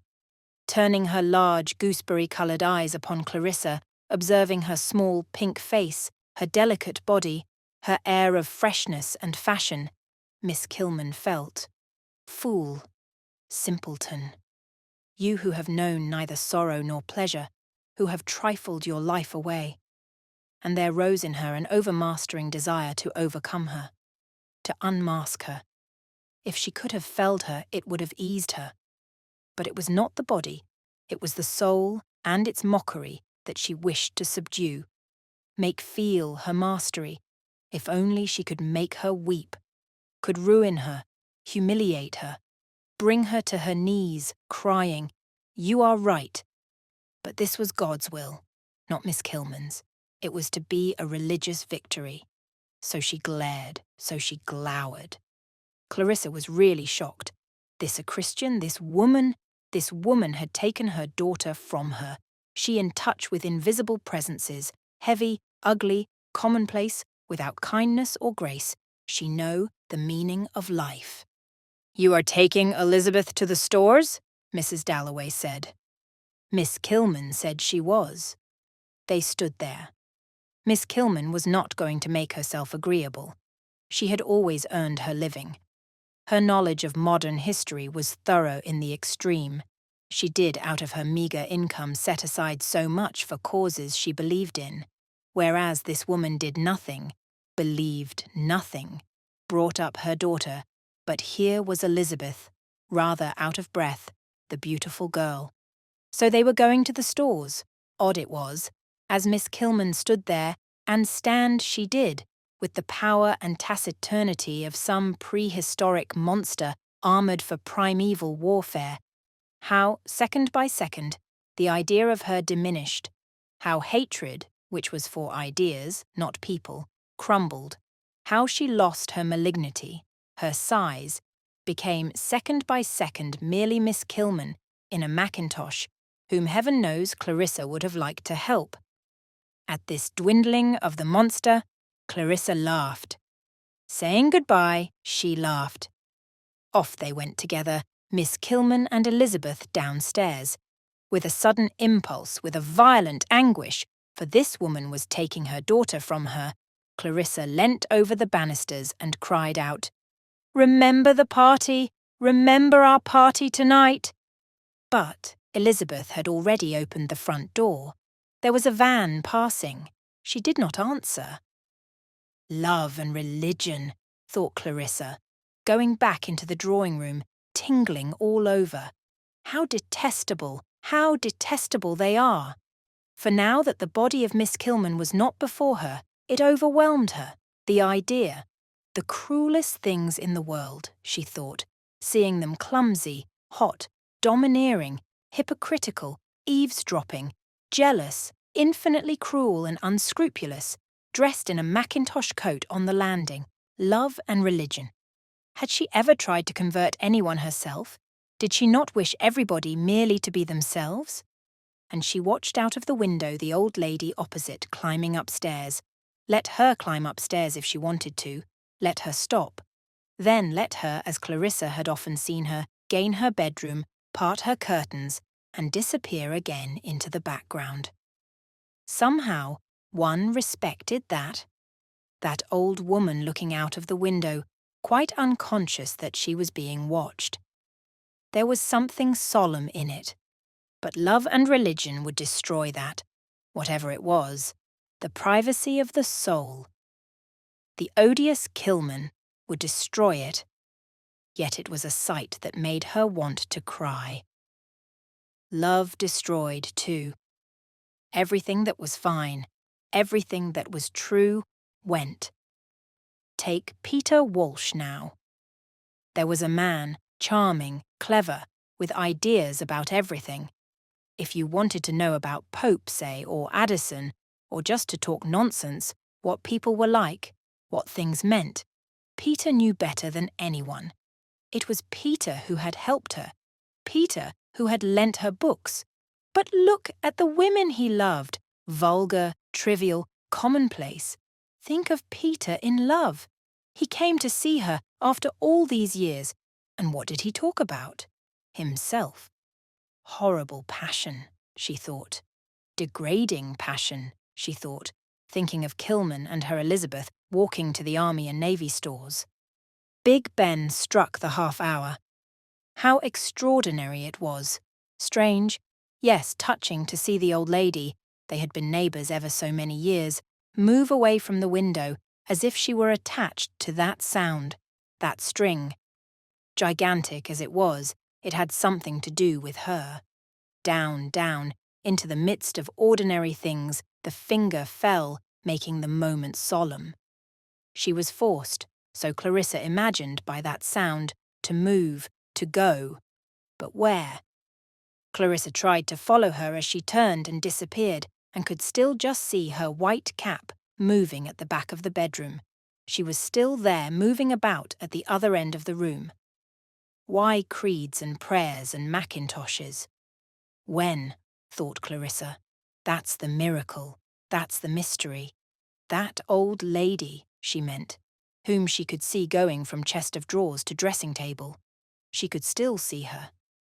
And the supreme mystery which Kilman might say she had solved, or Peter might say he had solved, but Clarissa didn't believe either of them had the ghost of an idea of solving, was simply this. Here was one room, there another. Did religion solve that, or love? Love. But here the other clock, the clock which always struck 2 minutes after Big Ben, came shuffling in with its lap full of odds and ends, which it dumped down as if Big Ben were all very well with His Majesty laying down the law. So solemn, so just. But she must remember all sorts of little things besides. Mrs. Marsham, Ellie Henderson, glasses for ices. All sorts of little things came flooding and lapping and dancing in on the wake of that solemn stroke, which lay flat like a bar of gold on the sea. Mrs. Marsham, Ellie Henderson, glasses for ices.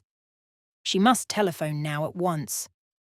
Volubly, troublously, the late clock sounded, coming in on the wake of Big Ben with its lap full of trifles. Beaten up, broken up by the assault of carriages, the brutality of vans, the eager advance of myriads of angular men, of flaunting women, the domes and spires of offices and hospitals, the last relics of this lap, full of odds and ends, seemed to break, like the spray of an exhausted wave, upon the body of Miss Kilman standing still in the street for a moment to mutter, "It is the flesh." It was the flesh that she must control. Clarissa Dalloway had insulted her, that she expected. But she had not triumphed. She had not mastered the flesh. Ugly, clumsy, Clarissa Dalloway had laughed at her for being that, and had revived the fleshly desires, for she minded looking as she did beside Clarissa, nor could she talk as she did. But why wish to resemble her? Why? She despised Mrs. Dalloway from the bottom of her heart. She was not serious. She was not good. Her life was a tissue of vanity and deceit. Yet Doris Kilman had been overcome. She had, as a matter of fact, very nearly burst into tears when Clarissa Dalloway laughed at her.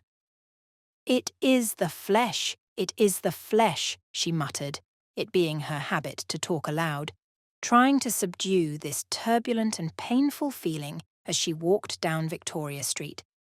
She prayed to God. She could not help being ugly. She could not afford to buy pretty clothes. Clarissa Dalloway had laughed, but she would concentrate her mind upon something else until she had reached the pillar box. At any rate, she had got Elizabeth. But she would think of something else.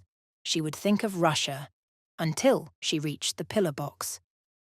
How nice it must be, she said, in the country, struggling, as Mr. Whittaker had told her, with that violent grudge against the world which had scorned her, sneered at her, cast her off, beginning with this indignity, the infliction of her unlovable body which people could not bear to see.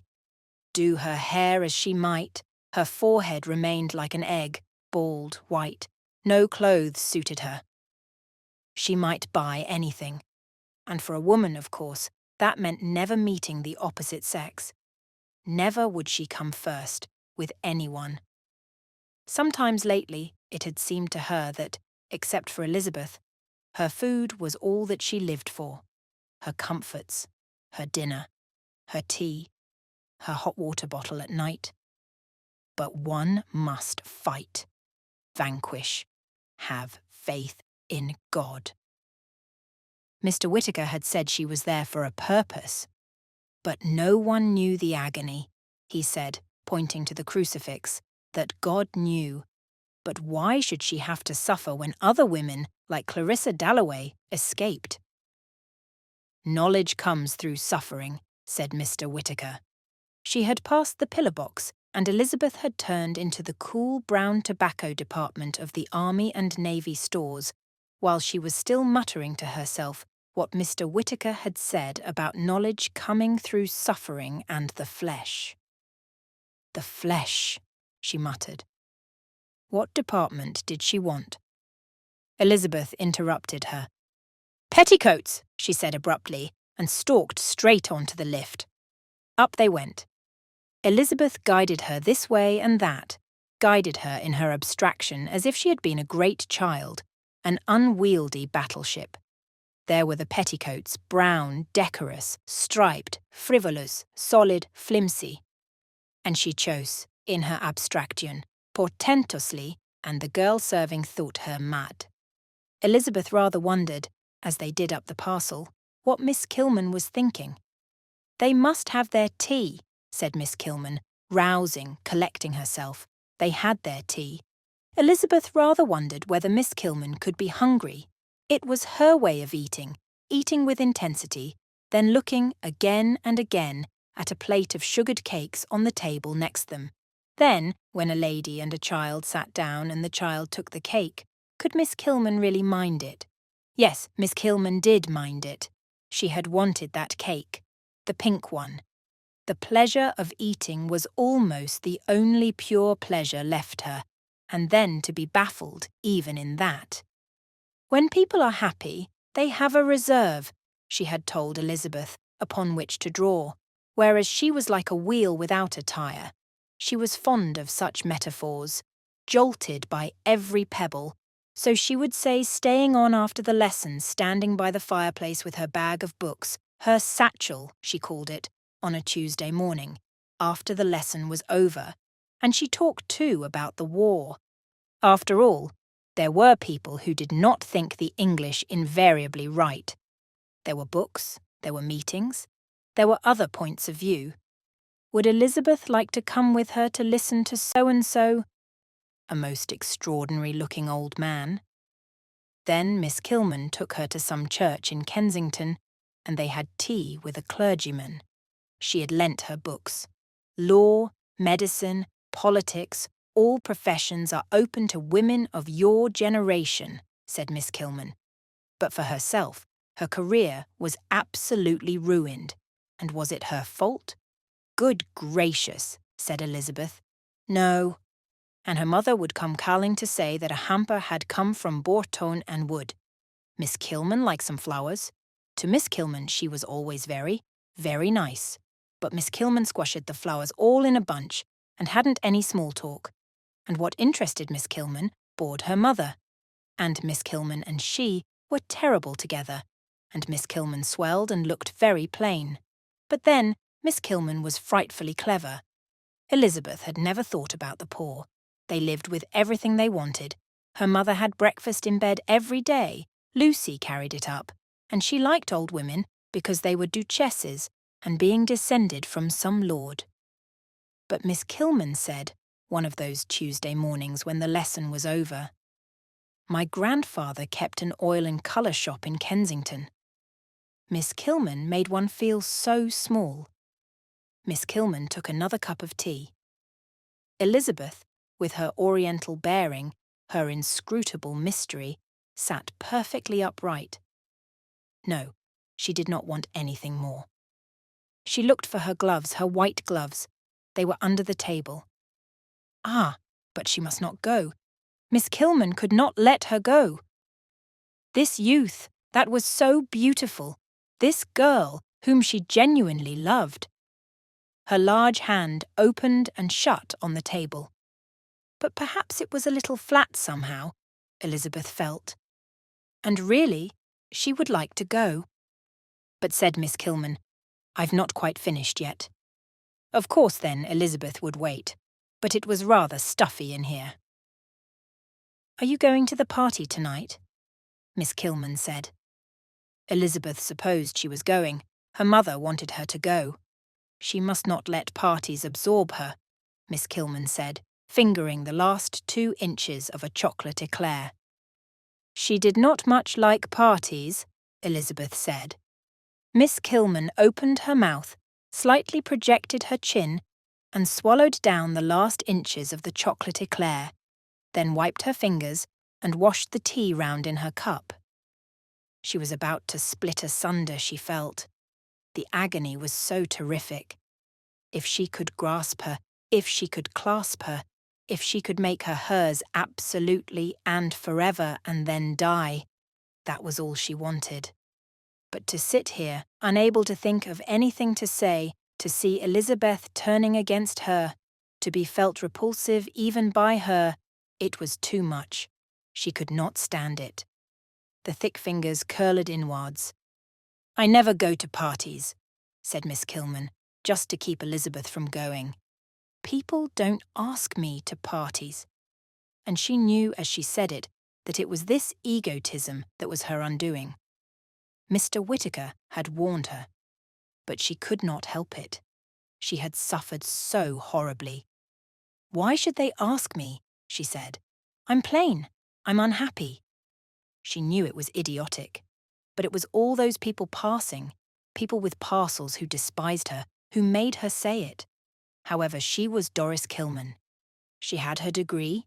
She was a woman who had made her way in the world.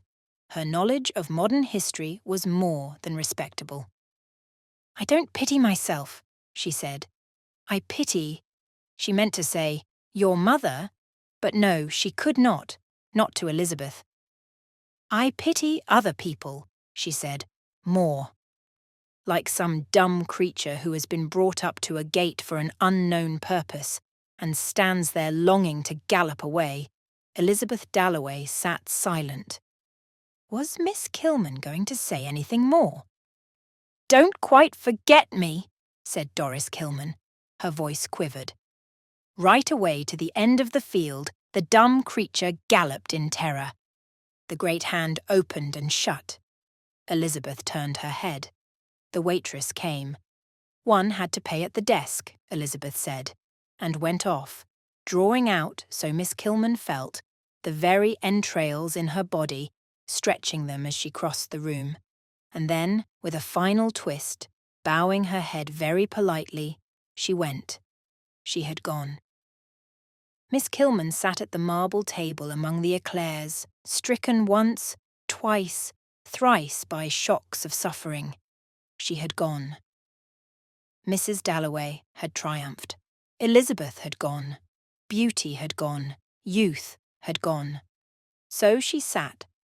She got up, blundered off among the little tables, rocking slightly from side to side, and somebody came after her with her petticoat, and she lost her way and was hemmed in by trunks specially prepared for taking to India.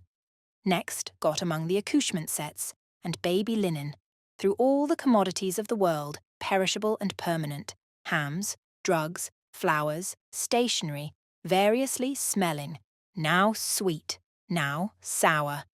She lurched, saw herself thus lurching with her hat askew, very red in the face, full length in a looking-glass, and at last came out into the street. The tower of Westminster Cathedral rose in front of her, the habitation of God. In the midst of the traffic, there was the habitation of God. Doggedly, she set off with her parcel to that other sanctuary, the Abbey, where, raising her hands in a tent before her face, she sat beside those driven into shelter too, the variously assorted worshippers, now divested of social rank, almost of sex, as they raised their hands before their faces, but once they removed them, instantly reverent middle-class English men and women, some of them desirous of seeing the wax works. But Miss Kilman held her tent before her face. Now she was deserted, now rejoined. New worshippers came in from the street to replace the strollers, and still, as people gazed round and shuffled past the tomb of the unknown warrior, still she barred her eyes with her fingers, and tried in this double darkness, for the light in the Abbey was bodiless, to aspire above the vanities, the desires, the commodities, to rid herself both of hatred and of love. Her hands twitched, she seemed to struggle, yet to others, God was accessible, and the path to him smooth. Mr. Fletcher, retired of the Treasury, Mrs. Gorham, widow of the famous K.C., approached him simply, and having done their praying, leant back, enjoyed the music, the organ pealed sweetly, and saw Miss Kilman at the end of the row, praying, and, being still on the threshold of their underworld, thought of her sympathetically, as a soul haunting the same territory, a soul cut out of immaterial substance, not a woman, a soul. But Mr. Fletcher had to go. He had to pass her, and being himself neat as a new pin, could not help being a little distressed by the poor lady's disorder. Her hair down, her parcel on the floor. She did not at once let him pass, but, as he stood gazing about him at the white marbles, grey window panes, and accumulated treasures, for he was extremely proud of the Abbey, her largeness, robustness, and power as she sat there shifting her knees from time to time, it was so rough the approach to her God, so tough her desires, impressed him, as they had impressed Mrs. Dalloway. She could not get the thought of her out of her mind that afternoon, the Reverend Edward Whittaker, and Elizabeth too, and Elizabeth waited in Victoria Street for an omnibus. It was so nice to be out of doors. She thought perhaps she need not go home just yet. It was so nice to be out in the air. So she would get on to an omnibus, and already, even as she stood there, in her very well-cut clothes, it was beginning. People were beginning to compare her to poplar trees, early dawn, hyacinths, fawns, running water, and garden lilies, and it made her life a burden to her. for she so much preferred being left alone to do what she liked in the country, but they would compare her to lilies, and she had to go to parties, and London was so dreary compared with being alone in the country with her father and the dogs. Buses swooped, settled, were off, garish caravans, glistening with red and yellow varnish. But which should she get on to? She had no preferences. Of course, she would not push her way. She inclined to be passive. It was expression she needed, but her eyes were fine, Chinese, Oriental, and, as her mother said, with such nice shoulders and holding herself so straight, she was always charming to look at. And lately, in the evening especially, when she was interested, for she never seemed excited, she looked almost beautiful, very stately, very serene. What could she be thinking? Every man fell in love with her, and she was really awfully bored. For it was beginning. Her mother could see that, the compliments were beginning. That she did not care more about it. For instance, for her clothes, sometimes worried Clarissa, but perhaps it was as well with all those puppies and guinea pigs about having distemper, and it gave her a charm. And now there was this odd friendship with Miss Kilman. Well, thought Clarissa about 3 o'clock in the morning, reading Baron Marbo, for she could not sleep, it proves she has a heart. Suddenly, Elizabeth stepped forward and most competently boarded the omnibus in front of everybody. She took a seat on top. The impetuous creature, a pirate, started forward, sprang away. She had to hold the rail to steady herself, for a pirate it was, reckless, unscrupulous, bearing down ruthlessly, circumventing dangerously, boldly snatching a passenger or ignoring a passenger, squeezing eel-like and arrogant in between, and then rushing insolently all sails, spread up Whitehall. And did Elizabeth give one thought to poor Miss Kilman, who loved her without jealousy, to whom she had been a fawn in the open, a moon in a glade? She was delighted to be free. The fresh air was so delicious. It had been so stuffy in the army and navy stores. And now it was like riding, to be rushing up Whitehall, and to each movement of the omnibus, the beautiful body in the fawn-coloured coat responded freely like a rider, like the figurehead of a ship, for the breeze slightly disarrayed her. The heat gave her cheeks the pallor of white-painted wood, and her fine eyes, having no eyes to meet, gazed ahead, blank, bright, with the staring, incredible innocence of sculpture. It was always talking about her own sufferings that made Miss Kilman so difficult. And was she right? If it was being on committees and giving up hours and hours every day, she hardly ever saw him in London. That helped the poor. Her father did that, goodness knows. If that was what Miss Kilman meant about being a Christian. But it was so difficult to say. Oh, she would like to go a little further. Another penny, was it, to the Strand? Here was another penny, then. She would go up the Strand. She liked people who were ill. And every profession is open to the women of your generation, said Miss Kilman. So she might be a doctor, she might be a farmer. Animals are often ill. She might own 1,000 acres and have people under her. She would go and see them in their cottages. This was Somerset House. One might be a very good farmer. And that, strangely enough, though Miss Kilman had her share in it, was almost entirely due to Somerset House. It looked so splendid, so serious, that great grey building. And she liked the feeling of people working. She liked those churches, like shapes of grey paper, breasting the stream of the Strand. It was quite different here from Westminster, she thought, getting off at Chancery Lane. It was so serious, it was so busy. In short, she would like to have a profession.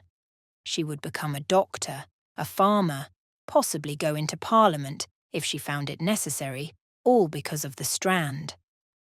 The feet of those people busy about their activities, hands putting stone to stone, minds eternally occupied, not with trivial chatterings, comparing women to poplars, which was rather exciting, of course, but very silly, but with thoughts of ships, of business, of law, of administration, and with it all so stately, she was in the temple. Gay, there was the river. Pious, there was the church. Made her quite determined, whatever her mother might say, to become either a farmer or a doctor. But she was, of course, rather lazy, and it was much better to say nothing about it. It seemed so silly. It was the sort of thing that did sometimes happen when one was alone. Buildings without architects' names, crowds of people coming back from the city having more power than single clergymen in Kensington, than any of the books Miss Kilman had lent her to stimulate what lay slumbrous, clumsy and shy on the mine's sandy floor to break surface, as a child suddenly stretches its arms. It was just that, perhaps, a sigh, a stretch of the arms, an impulse, a revelation, which has its effects forever, and then down again it went to the sandy floor. She must go home. She must dress for dinner. But what was the time? Where was a clock? She looked up Fleet Street. She walked just a little way towards St. Paul's, shyly, like someone penetrating on tiptoe, exploring a strange house by night with a candle, on edge, lest the owner should suddenly fling wide his bedroom door and ask her business. Nor did she dare wander off into queer alleys, tempting by-streets, any more than in a strange house. Open doors which might be bedroom doors, or sitting-room doors, or lead straight to the larder. For no Dalloways came down the Strand daily. She was a pioneer, a stray, venturing, trusting. In many ways, her mother felt she was extremely immature, like a child still, attached to dolls, to old slippers, a perfect baby. And that was charming. But then, of course, there was in the Dalloway family the tradition of public service. Abbesses, principals, head-mistresses, dignitaries, in the Republic of Women. Without being brilliant, any of them, they were that. She penetrated a little further in the direction of St. Paul's. She liked the geniality, sisterhood, motherhood, brotherhood of this uproar. It seemed to her good. The noisy was Tremengoose, and suddenly there were trumpets, the unemployed, blaring, rattling about in the uproar. Military music, as if people were marching. Yet had they been dying? Had some woman breathed her last? And whoever was watching, opening the window of the room where she had just brought off that act of supreme dignity, looked down on Fleet Street. That uproar, that military music would have come triumphing up to him, consolatory, indifferent.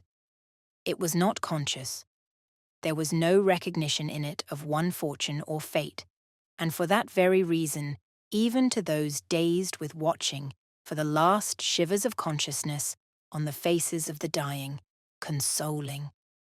Forgetfulness in people might wound, their ingratitude corrode, but this voice, pouring endlessly, year in, year out, would take whatever it might be.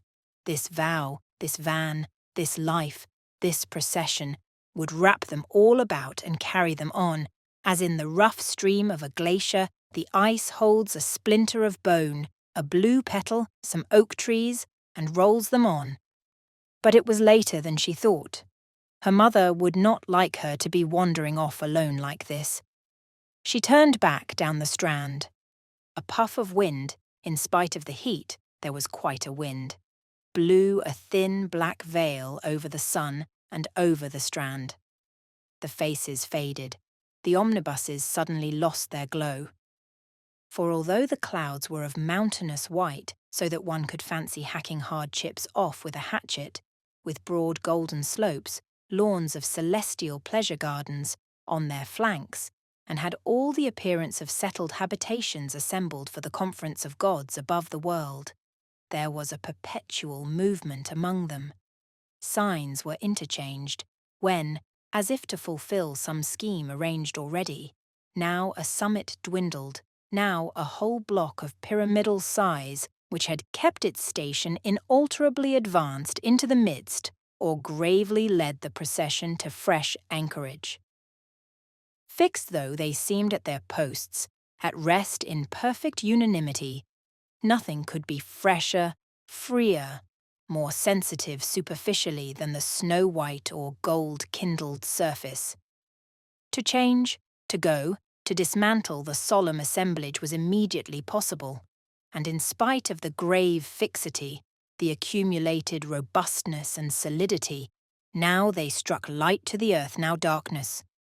Calmly and competently, Elizabeth Dalloway mounted the Westminster omnibus, going and coming, beckoning, signalling, so the light and shadow which now made the wall grey, now the bananas bright yellow, now made the Strand grey, now made the omnibuses bright yellow, seemed to Septimus Warren Smith lying on the sofa in the sitting-room, watching the watery gold glow and fade with the astonishing sensibility of some live creature on the roses, on the wallpaper. Outside, the trees dragged their leaves like nets through the depths of the air. The sound of water was in the room, and through the waves came the voices of birds singing. Every power poured its treasures on his head, and his hand lay there on the back of the sofa, as he had seen his hand lie when he was bathing, floating, on the top of the waves, while far away on shore he heard dogs barking and barking far away. Fear no more, says the heart in the body, fear no more. He was not afraid. At every moment nature signified by some laughing hint, like that gold spot which went round the wall. There, there, there. Her determination to show, by brandishing her plumes, shaking her tresses, flinging her mantle this way and that, beautifully, always beautifully, and standing close up to breathe through her hollowed hands Shakespeare's words, her meaning. Razia, sitting at the table twisting a hat in her hands, watched him, saw him smiling. He was happy then, but she could not bear to see him smiling. It was not marriage, it was not being one's husband, to look strange like that, always to be starting, laughing, sitting hour after hour silent, or clutching her and telling her to write. The table drawer was full of those writings, about war, about Shakespeare, about great discoveries, how there is no death. Lately, he had become excited suddenly for no reason, and both Dr. Holmes and Sir William Bradshaw said excitement was the worst thing for him, and waved his hands and cried out that he knew the truth. He knew everything. That man, his friend who was killed, Evans, had come, he said. He was singing behind the screen. She wrote it down just as he spoke it. Some things were very beautiful, others sheer nonsense. And he was always stopping in the middle, changing his mind, wanting to add something, hearing something new, listening with his hand up. But she heard nothing. And once they found the girl who did the room reading one of these papers in fits of laughter. It was a dreadful pity, for that made Septimus cry out about human cruelty. How they tear each other to pieces. The fallen, he said, they tear to pieces. Holmes is on us, he would say, and he would invent stories about Holmes. Holmes eating porridge, Holmes reading Shakespeare, making himself roar with laughter or rage, for Dr. Holmes seemed to stand for something horrible to him. Human nature, he called him. Then there were the visions. He was drowned, he used to say, and lying on a cliff with the gulls screaming over him. He would look over the edge of the sofa down into the sea, or he was hearing music. Really, it was only a barrel organ or some man crying in the street. But lovely, he used to cry, and the tears would run down his cheeks, which was to her the most dreadful thing of all, to see a man like Septimus, who had fought, who was brave, crying. And he would lie listening until suddenly he would cry that he was falling down, down into the flames. Actually, she would look for flames. It was so vivid. But there was nothing. They were alone in the room. It was a dream, she would tell him, and so quiet him at last. But sometimes she was frightened too. She sighed as she sat sewing. Her sigh was tender and enchanting, like the wind outside a wood in the evening. Now she put down her scissors. Now she turned to take something from the table. A little stir, a little crinkling, a little tapping, built up something on the table there, where she sat sewing. Through his eyelashes, he could see her blurred outline, her little black body, her face and hands, her turning movements at the table as she took up a reel, or looked, she was apt to lose things, for her silk. She was making a hat for Mrs. Filmer's married daughter, whose name was— he had forgotten her name. "What is the name of Mrs. Filmer's married daughter?" he asked. "Mrs. Peters," said Retzia. She was afraid it was too small, she said, holding it before her. Mrs. Peters was a big woman, but she did not like her. It was only because Mrs. Filmer had been so good to them. "She gave me grapes this morning," she said, that Retzia wanted to do something to show that they were grateful. She had come into the room the other evening and found Mrs. Peters, who thought they were out, playing the gramophone. "Was it true?" he asked. She was playing the gramophone? Yes, she had told him about it at the time. She had found Mrs. Peters playing the gramophone.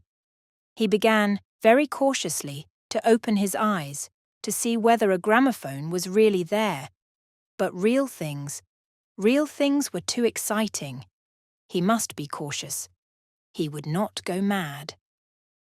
First he looked at the fashion papers on the lower shelf, then gradually at the gramophone with the green trumpet. Nothing could be more exact. And so, gathering courage, he looked at the sideboard, the plate of bananas, the engraving of Queen Victoria and the Prince Consort, at the mantelpiece with the jar of roses. None of these things moved. All were still. All were real. "She is a woman with a spiteful tongue," said Retzia. "What does Mr. Peters do?" Septimus asked. "Ah," said Retzia, trying to remember.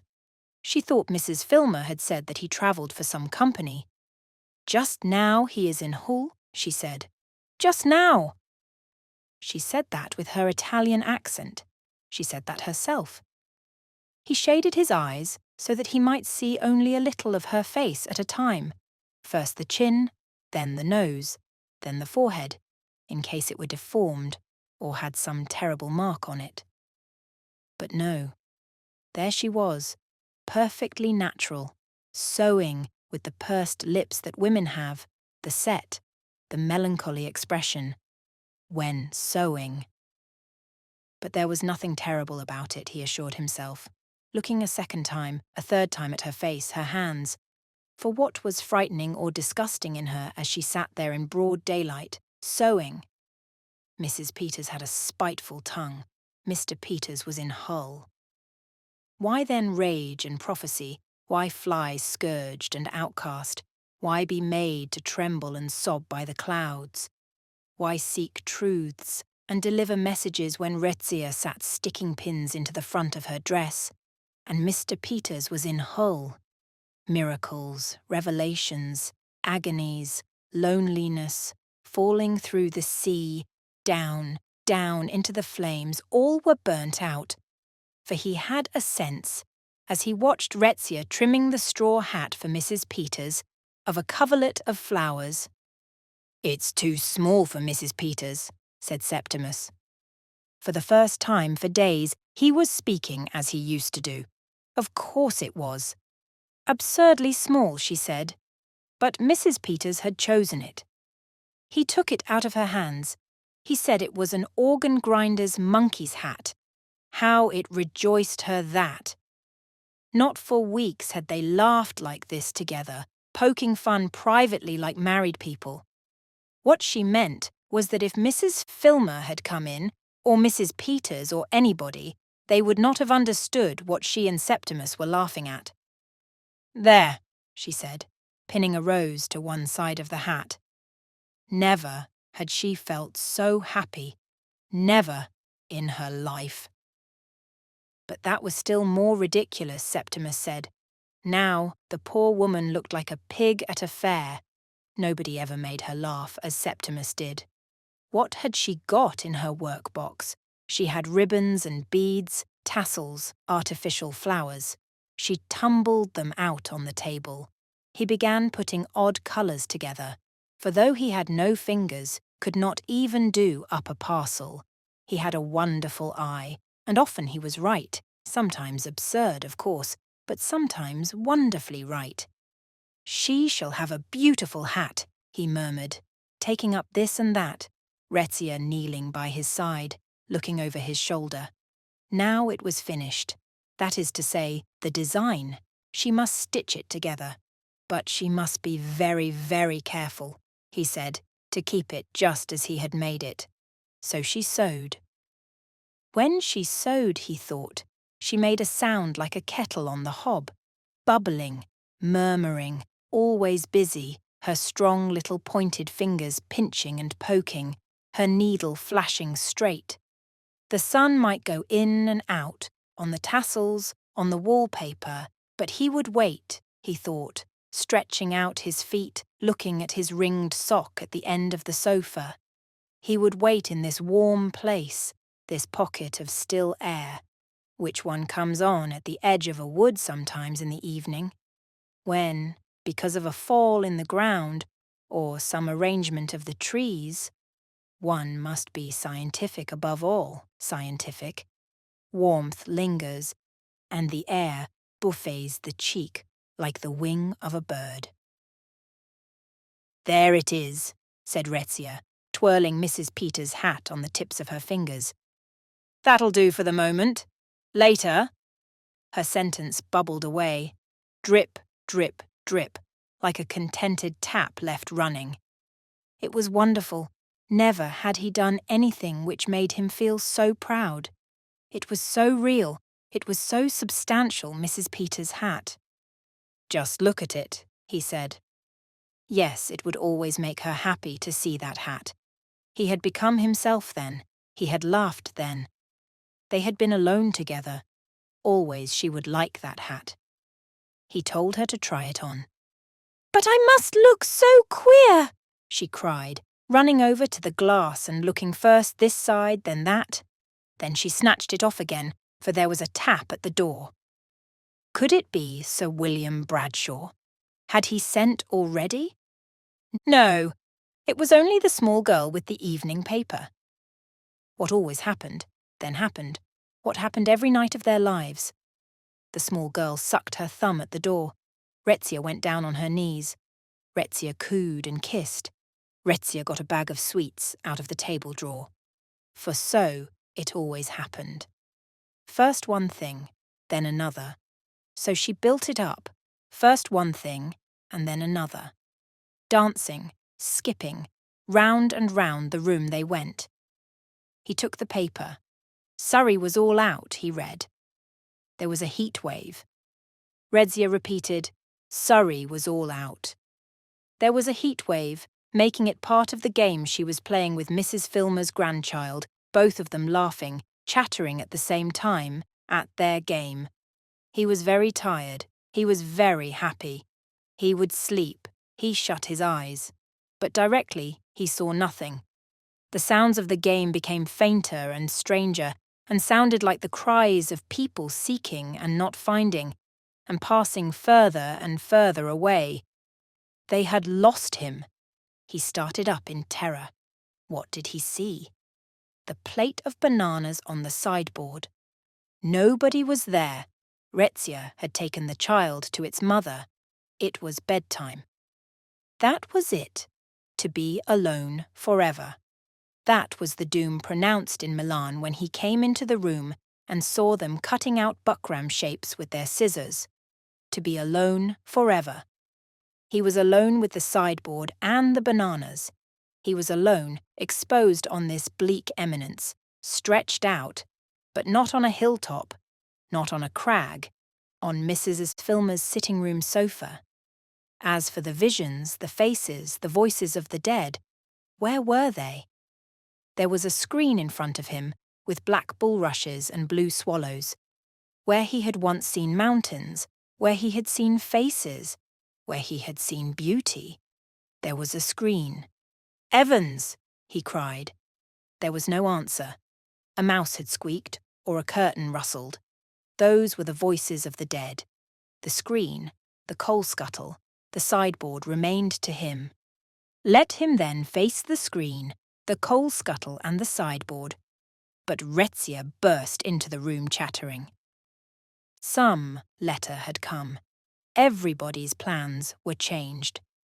Mrs. Filmer would not be able to go to Brighton after all. There was no time to let Mrs. Williams know, and really, Retzia thought it very, very annoying when she caught sight of the hat and thought, perhaps she might just make a little. Her voice died out in contented melody. "Ah, damn!" she cried. It was a joke of theirs, her swearing. The needle had broken. Hat, child, Brighton, needle. She built it up. First one thing, then another. She built it up, sewing. She wanted him to say whether by moving the rose she had improved the hat. She sat on the end of the sofa. They were perfectly happy now, she said, suddenly, putting the hat down. For she could say anything to him now. She could say whatever came into her head. That was almost the first thing she had felt about him, that night in the cafe when he had come in with his English friends. He had come in rather shyly, looking round him, and his hat had fallen when he hung it up. That she could remember. She knew he was English, though not one of the large Englishmen her sister admired, for he was always thin, but he had a beautiful fresh colour, and with his big nose, his bright eyes, his way of sitting a little hunched made her think. She had often told him of a young hawk, that first evening she saw him, when they were playing dominoes and he had come in, of a young hawk. But with her he was always very gentle. She had never seen him wild or drunk, only suffering sometimes through this terrible war, but even so, when she came in, he would put it all away. Anything in the whole world, any little bother with her work, anything that struck her to say she would tell him, and he understood at once. Her own family even were not the same.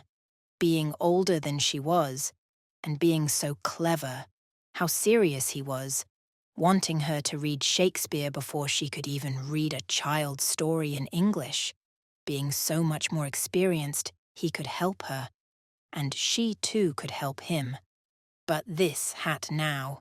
And then, it was getting late, Sir William Bradshaw.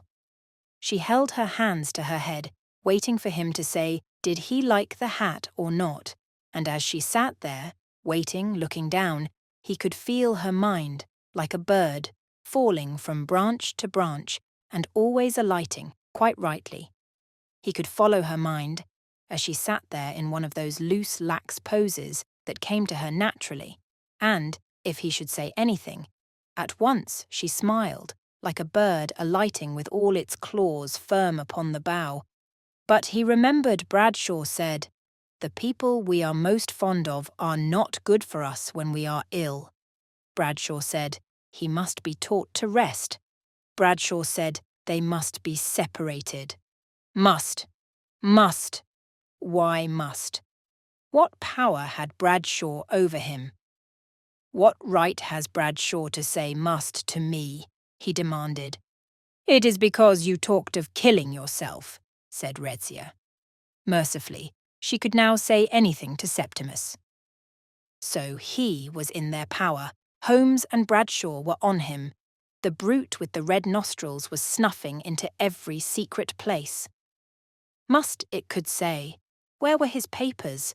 The things he had written? She brought him his papers. The things he had written.